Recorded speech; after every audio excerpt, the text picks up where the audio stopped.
Je vous remercie et nous vous remercions donc avec Anna d'être présent ce soir pour cette table ronde qui va donc aborder les sujets de l'écologie, de l'économie et de la politique. Donc avant toute chose, on a prévu un petit contexte voilà, pour essayer de donner un petit peu plus l'image de la forme de cette table ronde. Et puis ensuite, on va prendre le temps donc, de se présenter. Donc chaque intervenant pouvoir un petit peu dire un petit mot sur lui. Et puis ensuite, on a donc une série de questions donc elles seront affichées ici pour vous permettre voilà, d'avoir un petit œil dessus. Et puis voilà. L'idée, c'est que ce soit plutôt interactif, quoi. Donc, les enjeux écologiques aujourd'hui sont incontournables, ça on le sait. Et donc face au changement climatique, à l'effondrement de la biodiversité, à l'épuisement des ressources naturelles, elle s'impose aujourd'hui dans les politiques publiques et les stratégies économiques. Pourtant, cette prise de conscience, finalement, elle peine encore à se traduire par des actions à la hauteur des défis. Et donc, il y a quand même des outils législatifs qui sont en place. Donc, on peut parler des lois sur l'eau, donc de l'EMA en 2006, de la GEMAPI en 2018, la loi sur la reconquête de la biodiversité en 2016. Donc, j'énumère, mais il y a aussi la loi climat et résilience en 2021, l'artificialisation des sols donc en 2023, et puis aussi donc la montée en puissance du management pro-environnemental et de la finance responsable. Donc on a un certain nombre d'outils quand même qui apparaissent, mais finalement, malgré ce cadre législatif et réglementaire qui quand même se consolide, les intérêts politiques et économiques, ils peinent du coup à court terme, ils prédominent en fait. Donc, pardon, je me suis, je me suis mélangée. Donc malgré ce cadre-là, les intérêts politiques et économiques à court terme prédominent et donc s'opposent encore beaucoup aux objectifs et aux enjeux environnementaux. Donc finalement, l'écologie, elle est souvent perçue comme une contrainte par les décideurs politiques et économiques. On parle même d'écologie punitive, notamment lors des dernières élections par exemple. Et donc l'idée aujourd'hui, c'est de se demander comment renverser cette tendance pour faire de l'écologie quelque chose de séduisant pour les acteurs publics et privés. Donc, cette table ronde, elle a pour but d'ouvrir le dialogue entre différents acteurs de l'écologie, mais aussi de l'économie et de la politique, afin d'identifier ensemble, via les observations donc, de chacun, les opportunités et les freins actuels pour intégrer ces enjeux dans les décisions politiques et économiques. Donc, voilà pour la petite introduction. Donc, je me présente avant tout. Donc, moi, c'est Julie Souris. Donc, je suis étudiante avec Anna à l'Université de Montpellier et je suis également apprentie dans une aire marine protégée en Bretagne qui s'appelle le Parc naturel marin d'Iroise. Oui, du coup, moi, je vais ajouter un petit mot. Moi, c'est Anna Roux et je suis aussi apprentie dans le master IEGB de Montpellier et je suis apprentie à la LPO Héros sur les thématiques d'agriculture et de biodiversité. Voilà, on va vous laisser vous présenter un à un. On va voir si peut-être soit parler dans le micro, soit sans micro. On va voir. D'accord. Donc, je suis Stéphane Jouot, je suis adjoint au maire de Montpellier. Ma délégation, c'est la nature en ville et la biodiversité. Bonsoir, Hugo Limbe, Roubon-Denis. Je suis chargé de mission au Parc naturel régional de l'Aubrac. Je travaille sur les sujets agro-environnement, tout ce qui va être autour des prairies, de la plantation de haies et de l'accompagnement des éleveurs, notamment à la transition agroécologique. Bonjour, moi je suis Coralie Calvé, je suis maîtresse de conférence à AgroParisTech au sein d'une unité gestion de l'environnement. Et donc moi je suis en économie écologique, ce qui veut dire que je m'intéresse à la fois comprendre comment fonctionnent les sociétés, mais avec derrière un objectif de résultat écologique dans l'énergie. Bonjour, je m'appelle Hugo Monron-Dupin, je suis en thèse au carrefour j'ai un directeur philosophe et un directeur économiste et je travaille en partie sur l'histoire de l'économie écologique et donc sur les enjeux épistémologiques liés au fait d'écologiser la pensée économique. Très bien. Donc, Jean-Hugues Beuret, moi, je suis professeur à l'Institut Agro à Rennes, dans un pôle halieutique. Donc, je travaille plutôt sur la mer. Et je suis aussi économiste, mais je travaille essentiellement sur la concertation, comment on se met d'accord pour construire des règles, voilà, toute forme d'institutions qui soient notamment favorables à la biodiversité. Mon objet d'étude actuel, c'est surtout les aires marines protégées. Bonsoir à toutes et à tous. Moi, je suis Yann Fortunato, je suis CIO de Racine de France, financier de formation, et donc j'espère ne pas créer trop d'imprécisions, mais je suis forestier de métier depuis 25 ans. Je suis un des conseils du thème de la zéro déforestation nette importée que produit l'Europe actuellement. et je suis expert forestier du grand programme mondial du WWF, protection des forêts primaires au Congo et en Amazonie. À côté de ça, je suis investisseur dans des solutions basées sur la nature, forestière et agroforestière. C'est mon invitation pour ça. Oui, je vais faire ton micro. Du coup, on va enclencher par une première question qui est comment les décideurs économiques et politiques perçoivent et intègrent l'affirmation de l'écologie dans leurs débats et décisions.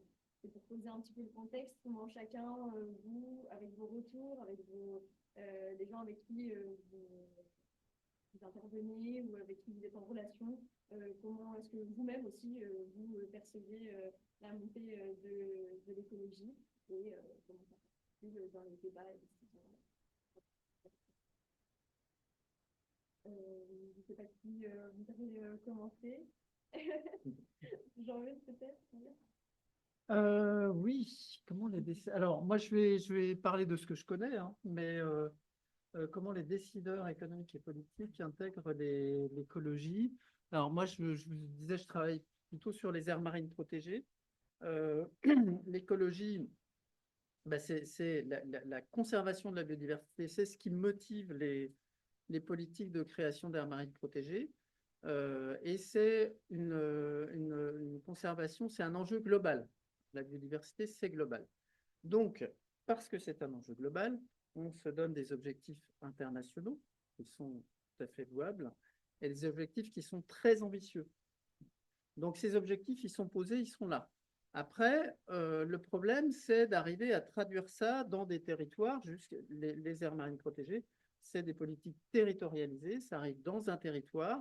Et pour répondre, alors je ne sais pas si je vais répondre exactement à cette question, mais on a d'un côté des objectifs qui sont très ambitieux, qui sont surfaciques, donc qui sont quantitatifs parce qu'on a besoin de montrer, de s'entendre sur quelque chose. Voilà, donc ils sont quantitatifs. Donc on veut faire de la surface. Et de l'autre côté, on arrive dans des territoires qui sont très divers, avec des cultures très diverses, avec même des façons de penser la conservation qui sont très diverses. Et la rencontre entre les deux, elle est un peu compliquée, on va dire, hein. Donc, on a une incitation forte à créer des aires marines. On a tout un système d'ONG, de décideurs, de politiques nationales qui disent qu'il faut créer des aires marines. Et puis, tout ça arrive dans des territoires où on essaie de se mettre d'accord pour trouver finalement un peu un équilibre entre enjeux globaux et enjeux locaux. Où là, il y a des intérêts locaux qui sont, et il y a des façons de penser localement. Donc, l'enjeu, pour moi, c'est d'arriver à trouver des compromis. Ces compromis, ils se trouvent à l'interface entre ce global et ce local, plus ou moins bien. Bon, ce que moi, je vis dans certains territoires, alors je suis président du conseil scientifique du PNR du Golfe du Morbihan, c'est qu'un PNR, c'est quand même un espace de concertation, d'expression de tous, où il y a où ce qui vit dans un PNR, c'est vraiment une culture de la concertation. Et là, je trouve que les choses se font assez bien. Ce qui se fait un peu moins bien, c'est la rencontre du global et du local, et de l'incitation externe et voilà, de ce qu'on arrive à faire localement. Pour en parler. Pour enchaîner peut-être, oui. Alors moi, je suis élu écologiste. Donc, mon rôle, c'est de tout voir à travers l'écologie. En fait, j'ai été élu pour ça. Donc, voilà, je suis vraiment, c'est ma vision des choses. Après, il y a la vision qu'on a des choses et il y a, ça rejoint un peu ce que vous disiez, comment on le met en place concrètement en fait, sur un territoire. Et forcément, il y a des compromis toujours à faire. Et là, la question, c'est là où on pose le curseur et comment on fait avancer les choses. Et c'est pas toujours simple. Moi, on m'appelle parfois Monsieur Arbre parce que je m'occupe pas mal de cette question-là. Il s'avère que je valide de temps en temps l'abattage d'arbres. Malheureusement, et d'arbres, la plupart du temps, parce qu'ils risquent de tomber, donc ça, il n'y a pas de problème. Mais parfois, il y a des dossiers, le tramway, par exemple, la construction d'une chaufferie bois. Quand on pèse les choses et quand on regarde le lieu, alors on essaie de réduire, mais malheureusement, il faut aussi valider des choses comme ça parce que finalement, c'est plus vertueux de faire ça. Mais je dis ça parce que parfois c'est très mal compris en fait. Et aujourd'hui encore, j'ai reçu un mail tout à l'heure, mais pourquoi? Et on demande des comptes, et tant mieux, hein, comme ça on fait attention, mais donc il faut trouver des compromis où les avantages, inconvénients d'une décision, et c'est pas toujours évident. Euh, ces compromis, quand même, on peut les trouver aussi en mettant en place, par exemple, des choses qui relèvent du national, qui sont très anciennes, qui ont été rappelées, comme la séquence ERC, par exemple. Alors, ERC, ça veut dire éviter, réduire, compenser. C'est une séquence qui est finalement assez peu mise en place. Et moi, j'ai créé une instance qui s'appelle un comité, le comité arbre, où justement on examine tous les dossiers où il peut y avoir un impact potentiel sur les arbres. Et dans ce comité, systématiquement, pour chaque dossier, on est sur la séquence ERC. Et en fait, pour éviter d'aller jusqu'au C le plus possible, parce que souvent, en fait, les décideurs, ils adorent les séquences ERC, puisque dans l'ERC, il y a C, compensation. Donc, c'est-à-dire qu'on peut tout de suite, on peut ratiboiser, il n'y a pas de problème, ne vous inquiétez pas, on va acheter une parcelle, on va replanter ailleurs, il n'y a pas de problème. Donc, le travail qu'on fait, c'est de commencer par le E, ensuite le R et éventuellement le C. Et là, on s'appuie sur une réglementation, mais bon, peut-être que je devance les questions futures, mais on va même, le but, c'est d'aller au-delà du réglementaire. C'est ça aussi qu'on peut faire en tant que politiquement, localement, on peut aller plus loin. Dans la plupart des dossiers, par exemple, qu'on voit devant ce comité, en fait, on conseille des choses qui ne sont pas réglementaires. Les dossiers arrivent, ils sont tout à fait, c'est dans les clous, il n'y a pas de problème. Un arbre, s'il n'est pas classé, on peut le couper. Hein, on a le droit, hein. Voilà, donc l'idée, c'est d'aller plus loin que ça. Tout en trouvant, je reviens au début, des compromis parfois. Oui, bah, cet arbre, bon, il y a un projet qui est intéressant, donc il faut l'abattre. Donc, tout ça pour dire aussi que avec une volonté politique quand même, au niveau local, alors moi je suis sur des choses très concrètes, pour le coup, je parle d'arbres, etc. On peut mettre en place des choses. S'il y a une volonté, il n'y a pas de souci. Après, ça dépend des territoires, des espaces. On est à Montpellier, avec quand même une population assez sensible aux questions écologiques, et qui ne comprendrait pas d'ailleurs qu'on fasse autre chose. Donc c'est relativement simple. Mais dans d'autres territoires, vouloir mettre en place des politiques écologiques, on peut se heurter à une opposition très forte. On voit dans le domaine agricole, par exemple, les résistances. Donc, j'ai envie de dire, pour nous, c'est relativement simple. D'ailleurs, on nous dit que c'est jamais assez écolo. L'inverse, quoi. Bon, ça nous pousse à avancer, mais voilà, ça dépend vraiment des territoires, en fait. Et souvent, c'est l'atterrissage dans les territoires qui change les choses. Mais c'est aussi là où on peut faire, vraiment. Et est-ce que même entre élus, du coup, il y a des perceptions qui sont quand même plutôt similaires, et du coup, vous arrivez à vous entendre, ou il y a parfois que ça mène à débat et il y a des compromis qui doivent être trouvés? Oui. En fait, à Montpellier, on est une majorité plurielle. Donc, moi, je suis écologiste, il y a des communistes, des socialistes, qui n'ont pas forcément le même regard et qui ont été élus parce qu'il y a une attente pour qu'ils soient là. Donc, il faut trouver un compromis. Un des exemples, c'est la construction immobilière. C'est-à-dire qu'on a monté des actes où on construit parce qu'il y a besoin de logement, hein, c'est sûr. Donc il faut répondre à la fois aux besoins de logement et en même temps de tout faire comme on a pu faire avant, avec des quartiers complètement minéralisés, où on n'a pas fait attention aux problèmes d'inondation, où on a ratiboisé des zones humides assez exceptionnelles. Donc on essaie de trouver des choses comme ça. Et dans le comité dont je vous parle, on est plusieurs élus, je le préside, mais l'élu la plus présente avec moi, c'est la collègue élue à l'urbanisme, qui est présente. Et c'est important qu'on regarde ensemble et qu'on croise nos regards. Moi, il y a des choses qu'elle m'apprend. Voilà, il y a un vrai échange. Donc oui, il faut trouver des compromis. Mais il faut aussi s'acculturer les uns les autres. Moi, je suis arrivé honnêtement à l'urbanisme, je connaissais absolument rien. J'ai fait énormément de choses. J'étais sur le côté nature. Et c'est intéressant de voir voilà, oui, on est obligé de trouver des compromis entre nous aussi. Peut-être un autre exemple, plutôt vraiment en milieu rural, du coup, sur le parc de l'Aubrac, là où j'ai l'habitude de travailler. Le parc, effectivement, l'intérêt, c'est de réussir à mettre autour de la table tous les élus locaux, mais de différents échelons, des communes, des communautés de communes, des départements jusqu'aux régions. Donc tout le monde va essayer de discuter. Ce qu'on voit quand même, et la tendance aussi un peu à l'échelle nationale, c'est que la perception des enjeux écologiques, ça augmente doucement, mais on est quand même le plus souvent sur de la réaction. Il va y avoir un événement phare, une grosse sécheresse, une grosse inondation, et derrière, l'enjeu écologique, il est plus facile à prendre en compte. Donc, le fait de travailler à l'échelle d'un territoire avec tous les élus, ça permet aussi de se projeter dans l'avenir tous ensemble. Et je pense qu'il y a plus de facilité à prendre en compte les enjeux écologiques quand on est plusieurs élus et des habitants du territoire à travailler en même temps, par exemple, pour se projeter en 2050, voire plus, plutôt que seul d'essayer de prendre ça en compte dans ses réflexions et de se dire, bah, maintenant, qu'est-ce qu'on fait? On a nos deux petits bras et puis il faut préparer à transformer toute l'économie. Donc je pense qu'il y a quand même un vrai enjeu à se mettre à plusieurs pour discuter. Et quand on est plusieurs autour de la table, c'est vrai que ça facilite les choses.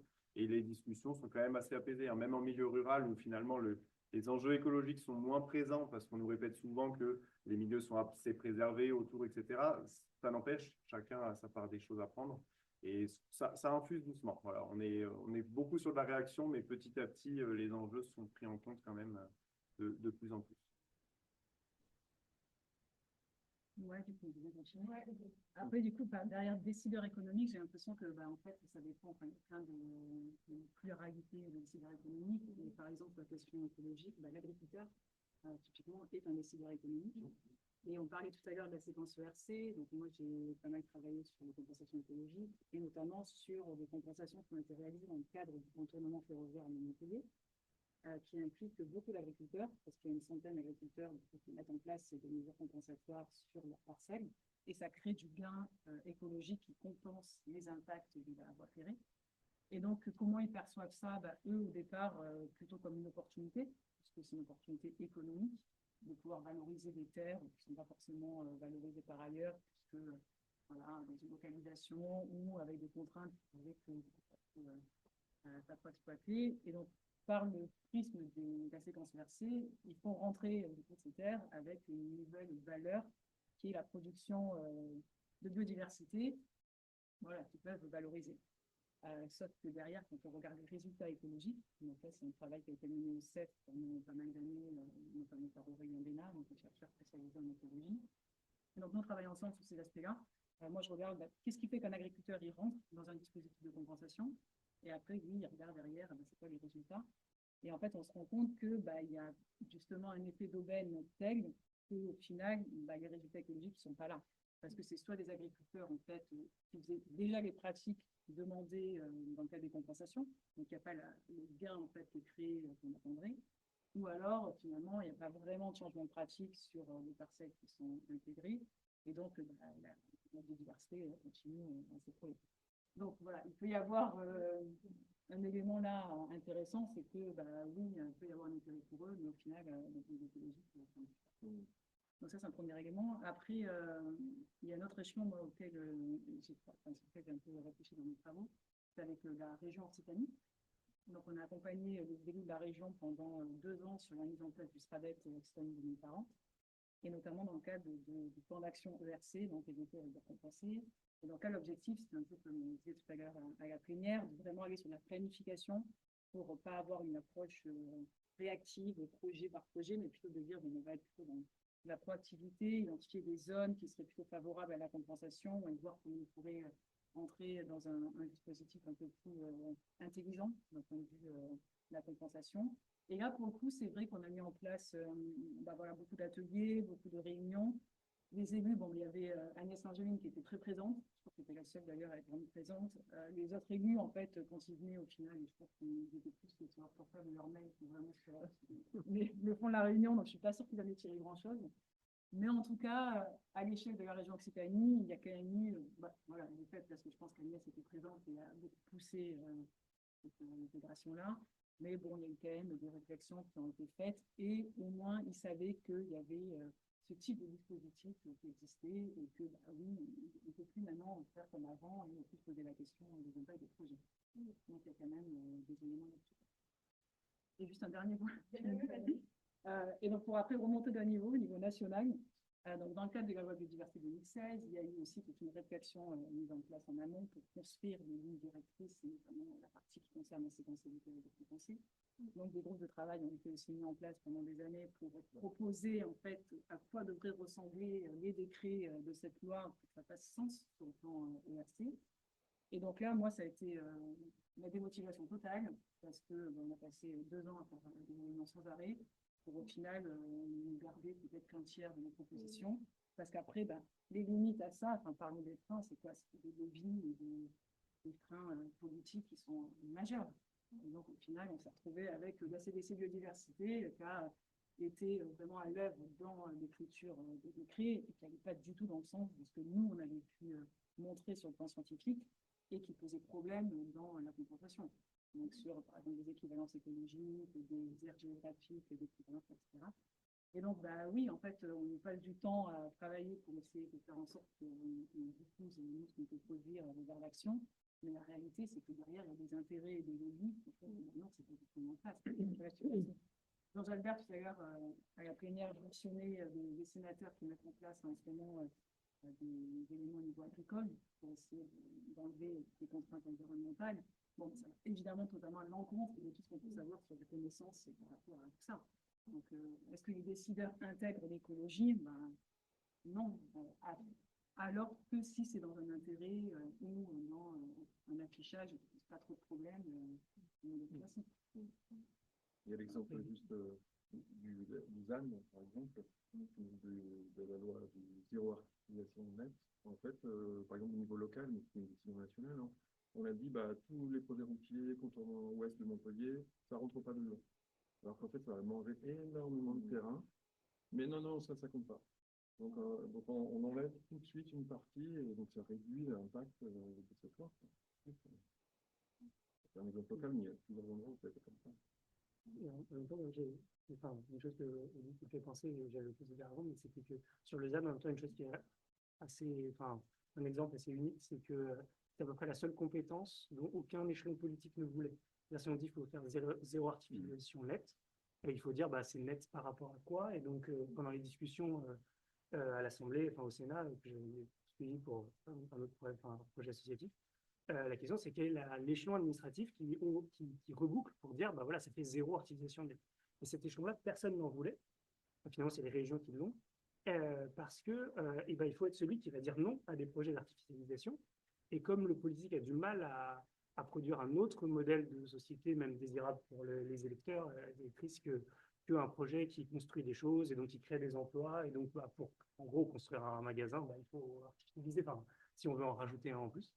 Et donc, à la fois, il y avait ceux qui étaient contre le ZAN, et puis même ceux qui étaient pour le ZAN, il y a une difficulté à dire, à assumer aussi ce pouvoir-là. Et par certains côtés, il y a plein d'élus qui, une fois qu'ils ont découvert le ZAN, se sont rendus compte de en fait, très, très, très ambitieux comme objectif. Et donc, ils n'avaient pas du tout envie d'être le juge de paix du ZAN. Voilà. Et ça, je trouvais ça intéressant. Et donc, moi, j'avais, par rapport à la séquence ERC, un autre exemple qui me semblait intéressant de développer sur un autre objet que ERC et un autre échelon qui est l'échelon européen, parce que ce n'est pas toujours très connu. Et ça vaut la peine. Donc, c'est sur les normes, la réforme des normes comptables qui est en train d'être promue au niveau européen. Donc, c'est l'idée que pour qu'une entreprise elle détruise moins l'environnement, il faut que dans ses outils de pilotage, il n'y ait pas que la rentabilité financière, il faut qu'elle se rende compte que telle action va avoir tel profit financier, mais tel dommage écologique, et que ce dommage écologique lui soit imputé dans son bilan financier comme une dette. Et donc là, pour la première fois, cette année et l'année prochaine, il y a des nouvelles, 55 000 grandes entreprises européennes vont être obligées de délivrer des documents qu'on appelle du reporting extra-financier pour quantifier leurs impacts écologiques.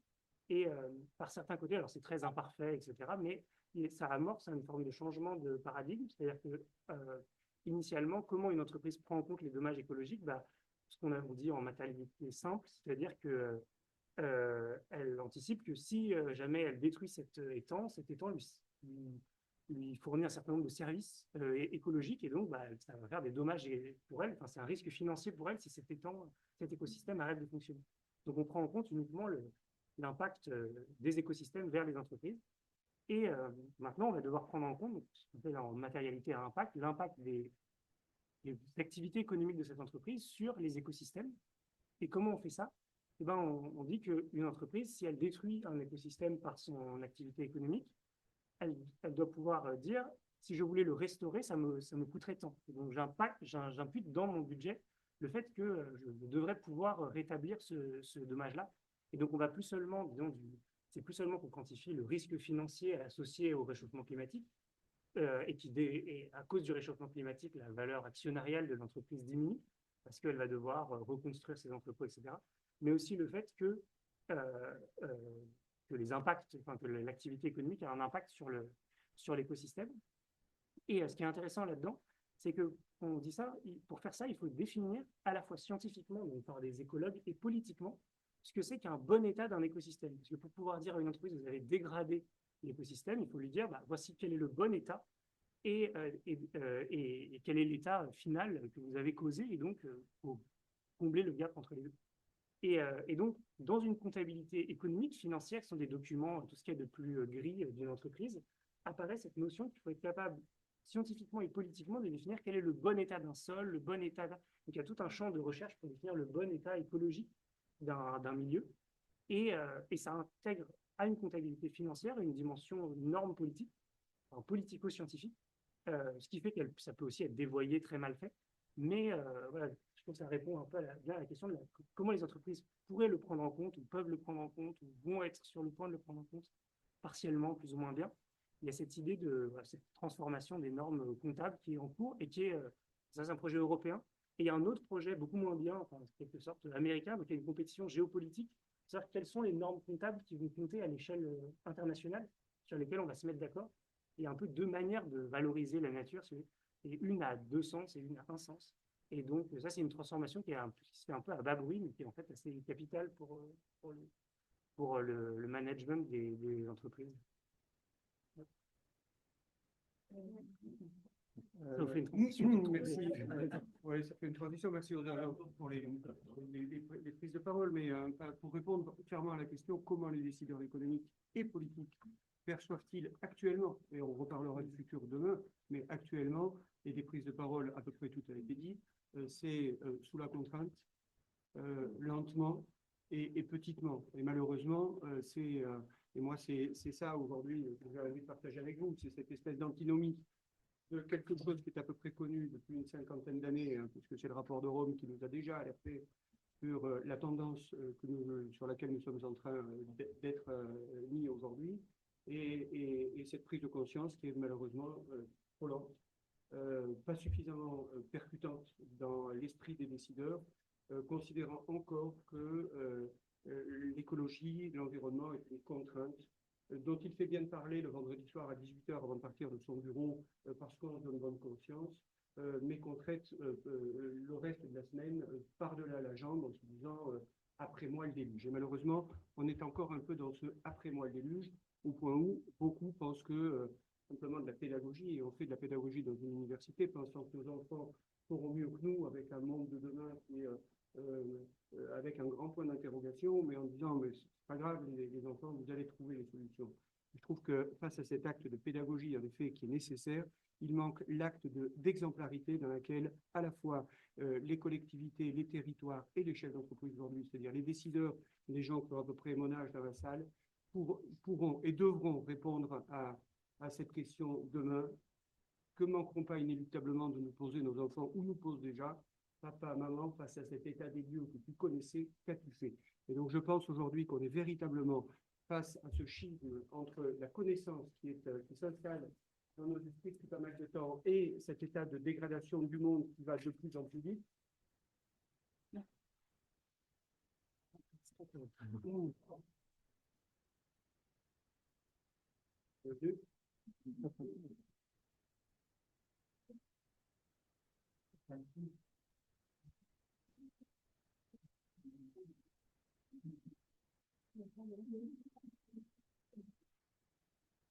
Et donc un schisme entre la connaissance et le passage à l'action, le passage à l'action et les petits pas aujourd'hui ne suffisent plus pour faire barrage et front à ce qui est en train aujourd'hui de percuter de plein fouet nos territoires Donc nos économies. Et là, voilà, on sait aujourd'hui que 75%, grosso modo, de nos économies sont basées sur la bonne santé de cet environnement qui est en train aujourd'hui de nous abandonner. Et donc, il y a en effet urgence à ce que les décideurs inversent en définitive la tendance en se disant qu'est-ce que je peux faire prioritairement pour l'environnement et à partir de là, comment je repense mon business de façon à ce que mon business soit environnementalement compatible parce que pour ceux qui ne l'ont pas intégré, qui ne l'intègrent pas, d'abord détruisent cet environnement nourricier et qui fondent l'économie sur laquelle nous sommes assis, qui fondent aussi l'attractivité des jeunes que vous êtes et qui vont demain choisir à la fois vos territoires et les entreprises dans lesquelles vous allez travailler. Et il est clair que et un territoire et une entreprise qui n'aura pas suffisamment de sens et de valeur et qui s'inscrira dans cette durabilité, eh bien, n'aura pas l'attractivité, donc perdra les compétences, donc perdra bien évidemment la lutte économique dans laquelle nous sommes tous engagés. Donc bien sûr qu'il faut y aller. Et pourquoi il faut y aller, et plus vite encore à Montpellier qu'ailleurs? Parce que dans un contexte de réchauffement climatique et de perte et d'effondrement écologique partout sur le globe, malheureusement, l'Occitanie est un des hotspots mondiaux où le réchauffement climatique va plus vite que partout ailleurs et les décisions et les passages à l'action devraient être beaucoup plus rapides. Et malheureusement, je peux vous assurer qu'il y a une somme d'inertie qu'il va falloir et de verrou qu'il va falloir lever. Merci. Vous m'entendez très bien? Ouais. Oui, j'en profite juste de vous remercier déjà pour votre aventure, c'était intéressant, vous avez bien partagé vos points de vue. Je voulais juste m'assurer que tout le monde entendait aussi, parce que c'était un peu, voilà, s'il y a besoin d'intervenir au micro, on ne faudra pas hésiter. Et puis donc, ça va vous permettre du coup de passer directement à cette seconde question. En fait, vous avez tous déjà un peu évoqué tout se passait à votre échelle. Et là, on voudrait s'interroger sur les conséquences de l'orientation politique nationale ou internationale sur les différentes échelles de gouvernance. On reste encore sur des questions un peu générales, mais on voudrait voilà, essayer d'être aussi sur du local et donc cette capacité à préserver les écosystèmes. Donc, vous pouvez peut-être repartir aussi des exemples que vous avez donnés. N'hésitez pas à rebondir entre vous. Et, voilà, et parler aussi du concret. Parce que là, c'est vrai qu'on a bien discuté un peu de tous les enjeux.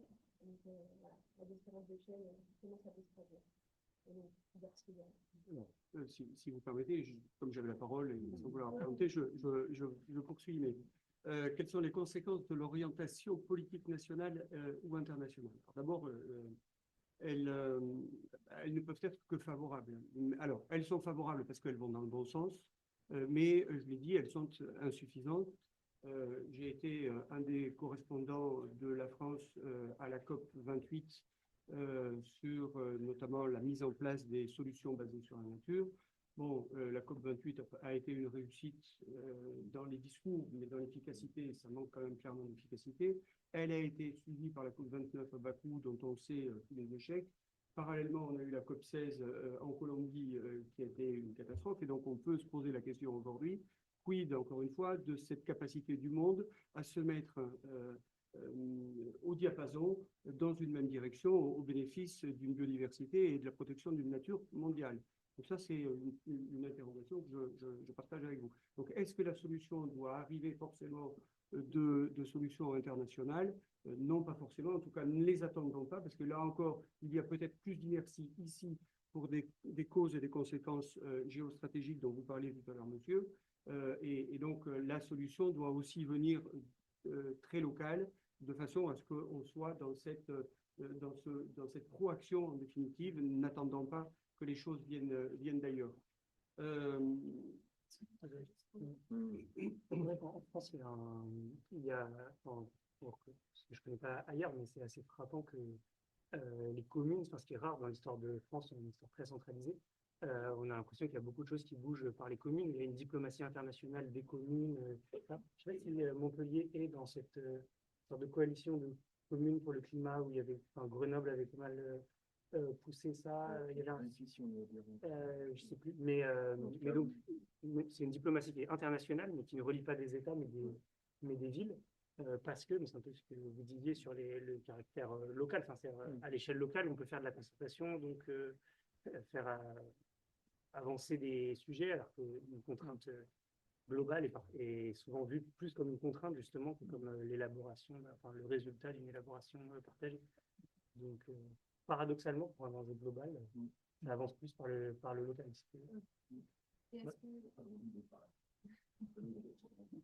et par rapport justement, est-ce que comme ça part plus par le local, est-ce que malgré tout, le local arrive à prendre des initiatives et à faire des choses, ou parfois il y a des points justement du national ou de l'international qui vont limiter ces initiatives et pas leur permettre d'aller plus loin, quoi.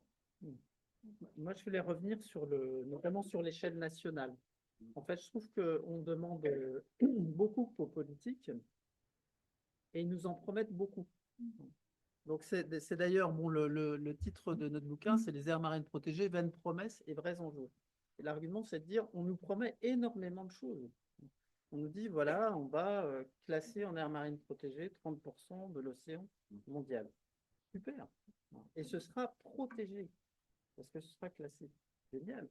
Donc, on est dans un système où on demande aux politiques de prendre des décisions qu'à mon avis, ils ne peuvent pas prendre et ils nous promettent de les prendre, alors qu'en fait, ils savent très bien que le cadre ne leur permet pas de les prendre. C'est-à-dire, un politique, il est dans un mandat de 5 ans. Ça dépend des pays, etc. Mais on ne peut pas décider dans le cadre de ce mandat-là, prendre des décisions sur des enjeux à long terme. Ce n'est pas possible. Et on sera jugé sur des indicateurs, notamment quantitatifs, voilà, d'où les 30%. Je m'engage sur 30%. Et on sera jugé là-dessus. Donc, on va faire quoi? On va essayer de maximiser. Alors, sur la question des aires marines protégées, le fait, c'est un bon exemple. Hein. On va maximiser la surface dite protégée, qui est en fait une surface classée, mais qui n'est pas, en général, toujours très protégée. On va maximiser la surface classée. Quelle est la meilleure façon de maximiser la surface classée? C'est d'aller faire des aires marines protégées là où il y a peu de gens qui s'y opposent, et notamment là où il n'y a personne. Donc, on fait des aires marines protégées dont on sait que, de fait, elles seront peu efficaces, mais c'est facile de les faire. Donc, je vais pas m'étendre trop là-dessus, mais ce que je veux dire, c'est qu'à un moment, il faut interroger le cadre dans lequel on se situe. Et moi, je pense qu'il y a une transition écologique à faire, évidemment, mais il y a aussi une transition démocratique. Il y a un certain nombre de philosophes qui font des propositions là-dessus, qui énoncent des propositions.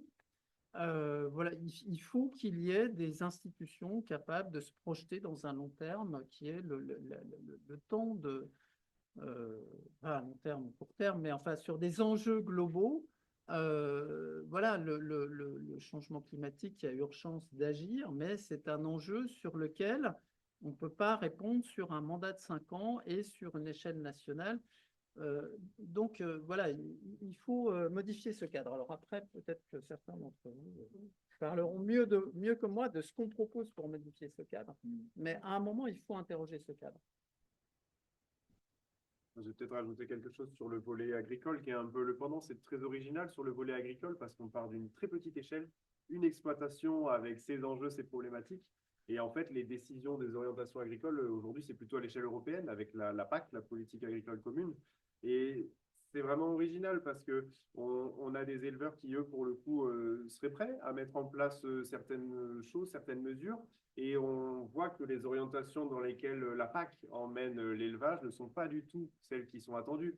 Tous les scénarios, différents scénarios de réduction des émissions de gaz à effet de serre imposent dans ces scénarios-là de réduire notamment les cheptels bovins, qui sont une grosse partie des émissions de méthane, notamment dans l'agriculture. Et en fait, ce n'est pas du tout traduit au quotidien. C'est-à-dire qu'on a juste les orientations de certains rapports, notamment le Shift Project qui cherche à décarboner l'économie et qui a rendu récemment son rapport sur l'agriculture. Pour eux, c'est moins 27% des effectifs de bovins. Et aujourd'hui, c'est un vrai tabou. Ce n'est pas possible d'entendre parler en fait, de réduction des effectifs de bovins à l'échelle agricole en France. Et ça marque une vraie disparité en fait, à l'échelle européenne, nationale et à l'échelle aussi des fermes localement. Vous observez vraiment que c'est plus basal. Du coup, la solution, ça vient du Ghana, ça vient du local finalement. La prise de conscience, elle est aussi lente. Qu'est-ce qui peut vraiment pousser localement, encore sur l'agriculture, c'est très original. Les agriculteurs, ils sont en partie une cause du problème. Leurs activités agricoles, certes, c'est essentiel pour nous nourrir, mais ça produit des gaz à effet de serre, mais ils sont aussi partie de la solution. Il y a des stocks de carbone immenses qui sont dans les prairies permanentes, il y a la plantation de haies qui permet de stocker du carbone, il y a des nouvelles techniques qui permettent d'éviter le travail du sol et qui font des semis sous couvert. En fait, on a déjà tous plus ou moins en tête, grâce à beaucoup de travail de recherche ces derniers temps, les solutions. Il manque une vraie impulsion pour engager les structures agricoles dans cette dynamique. Et l'impulsion, moi, je la vois vraiment comme politique. C'est-à-dire que politique, c'est fixer un cap clair, ambitieux, certes, mais qui est aussi assumé. Je rêve d'un jour où un ou une ministre de l'Agriculture nous dira « ça va être dur, ça va être compliqué, il y a le changement climatique, mais on y va. On se remonte les manches avec nos petits bras et on fait une transition. » Aujourd'hui, ce n'est pas du tout ce qu'on entend. Donc, il y a cette distinction qui est vraiment à prendre en compte. Mais juste pour rebondir peut-être un peu sur l'impulsion politique, je pense qu'il y a aussi une impulsion citoyenne, en fait, qui est très importante. C'est doublé. Ouais. Et maintenant, j'ai l'impression qu'un nouvel acteur de la gouvernance environnementale, c'est la société civile, les citoyens, les mobilisations citoyennes pour l'environnement, les buts écologiques, parce que eux, ils arrivent aussi, en se mobilisant, à faire porter une voix de désaccord, de remise en question de la légitimité de l'action publique. Et c'est ce qui permet des fois de faire bouger des choses, alors à des échelles locales, mais aussi à des échelles locales. Par exemple, l'association France Nature Environnement a modifié la réglementation environnementale en faisant recours à l'échelle européenne pour essayer de faire en sorte qu'il n'y ait pas le préfet qui puisse rendre à la fois autorisation environnementale et autorisation d'aménagement, en créant les missions régionales de qualité environnementale, les MRAE, donc ça reste un avis quantitatif, c'est une toujours qui porte la décision finale, mais en tout cas, ils ont réussi à faire porter une avancée dans la réglementation environnementale, et je crois que maintenant ça devient un acteur vraiment central en fait, les citoyens. Oui, on parlait des verrous, le premier des verrous, il est économique, c'est le qui fait quoi. Parce qu'on le dit depuis tout à l'heure, on sait à peu près tout, mais tout ce qui est à mettre en œuvre est coûteux ou contraignant. Quand on fait de l'agroforesterie, on est dans une polyculture extensive, bien évidemment. On ne pèse pas sur les marchés. On a des contraintes parce qu'on réincorpore de l'arbre qui a disparu des territoires. Pourquoi? Parce que c'était une contrainte pour la mécanisation.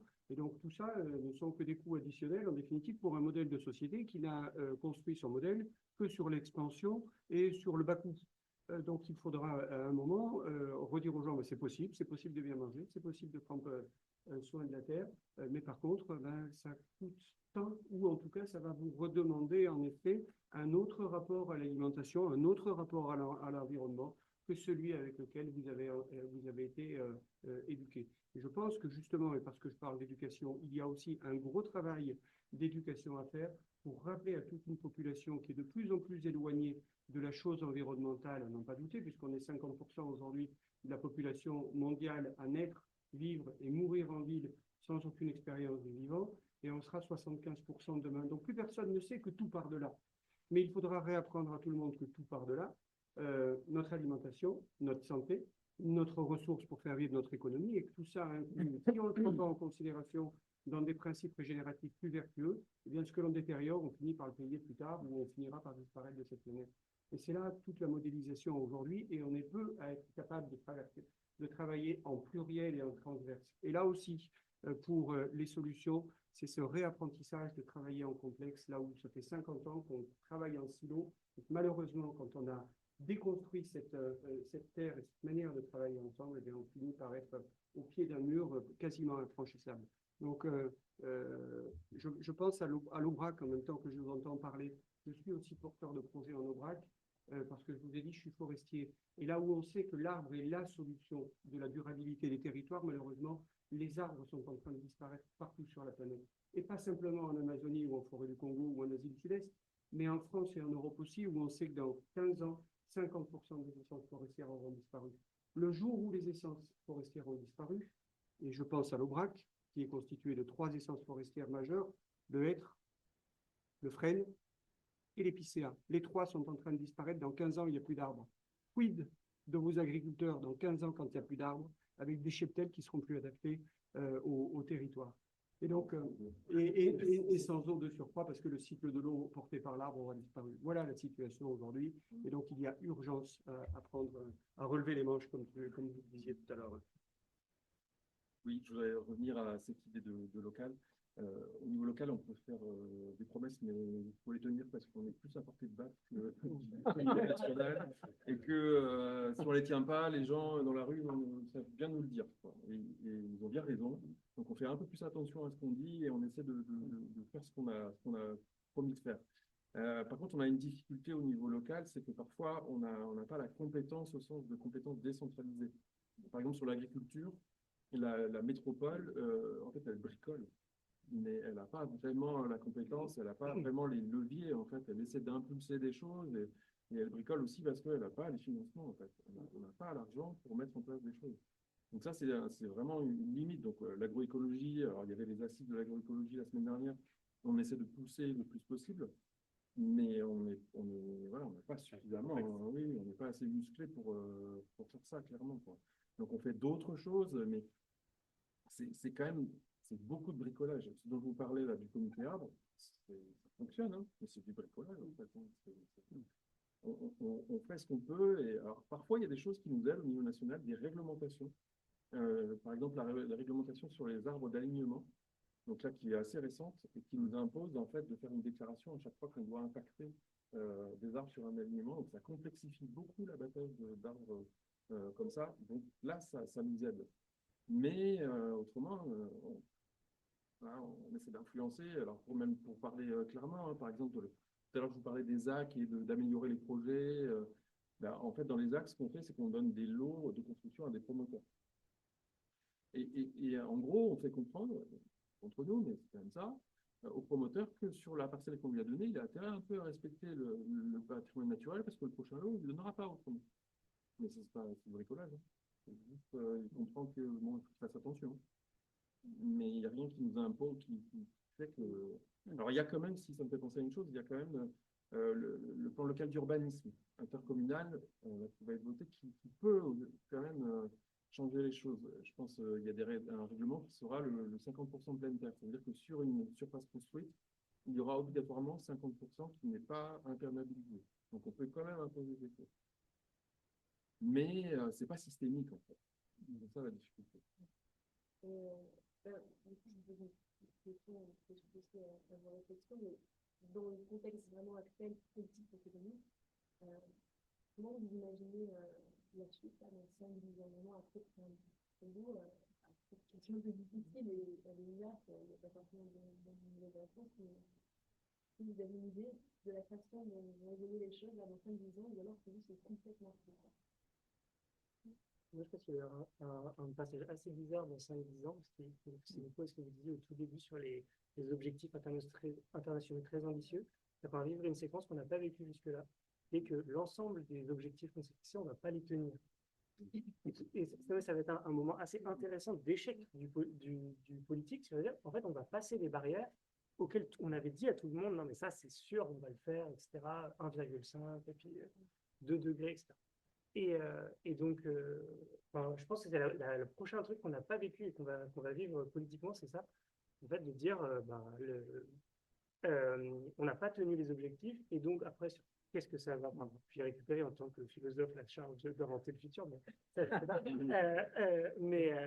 je pense que ça va décrédibiliser l'échelon international, ce genre de grands objectifs, alors que il est quand même pas mal, si nécessaire, quoi, comme vous dites, tant que le local bricole, mais après, le problème, il est global, et puis en particulier, en fait, les acteurs destructifs et très, très, très grandes entreprises, elles sont multinationales, donc tant que l'échelon économique est désencastré, est plus gros que l'échelon politique, c'est difficile de faire quoi que ce soit, parce que dès qu'il y a une réglementation quelque part, il suffit d'aller se mettre ailleurs, etc.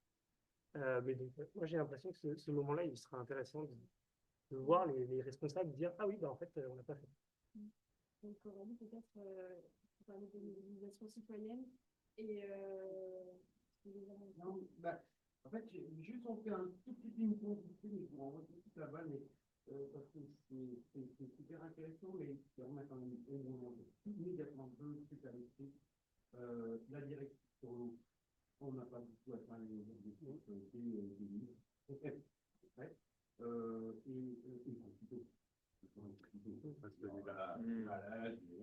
et donc, désolé, mais si je me fous un petit peu, bon, Mais 2 degrés, on l'a tellement dit, la SNBC, moi, je suis curieux d'entendre, quand même, la SNBC, c'est un truc, c'est écrit partout, etc. Et un jour, quand même, on ne va pas la tenir.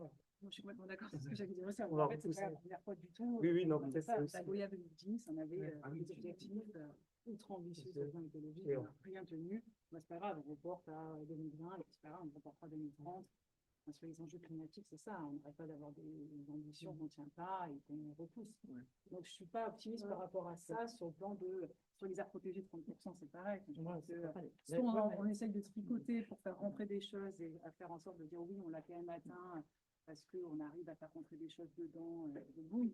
Mais la réalité, de se mettre face au mur en disant oui, non, on n'a pas réussi le pari, en fait, on a déjà vécu une contrat. Mais moi, c'est pas ça qui va être. Non, je ne pense pas du tout que ça va être un levier tout d'un coup de changement. Mais je pense que il y a ce côté. Enfin, il y a ce. Après, je pense que j'avais moins d'exemples en tête, mais les objectifs climatiques, on a tellement médiatisé dans l'opinion publique pour dire qu'on faisait quelque chose que. L'atterrissage va être difficile. L'atterrissage va être particulier. Après, je ne pense pas que ça va être un levier d'action supplémentaire. Moi, je trouve juste qu'il y a une espèce de croyance dans le fait, et y compris dans la société civile d'ailleurs, hein, dans le fait que si on a des objectifs, même si on sait qu'on ne les atteindra pas, c'est mieux que de ne pas en avoir. À un moment, il faudra que ce discours trouve ses limites, c'est-à-dire, voilà, 30%, on sait, alors là, c'est un peu particulier parce que je pense qu'on les atteindra peut-être, mais ce ne sera pas de la protection. C'est-à-dire, on aura très peu de zones de protection à l'intérieur. Donc, mais voilà, on se dit ensemble, on est porté, on a créé une dynamique internationale, etc. C'est très bien. Et je pense qu'il faut vraiment revenir sur cette posture-là, hein, qui est de dire, voilà, c'est bien d'avoir une dynamique en soi.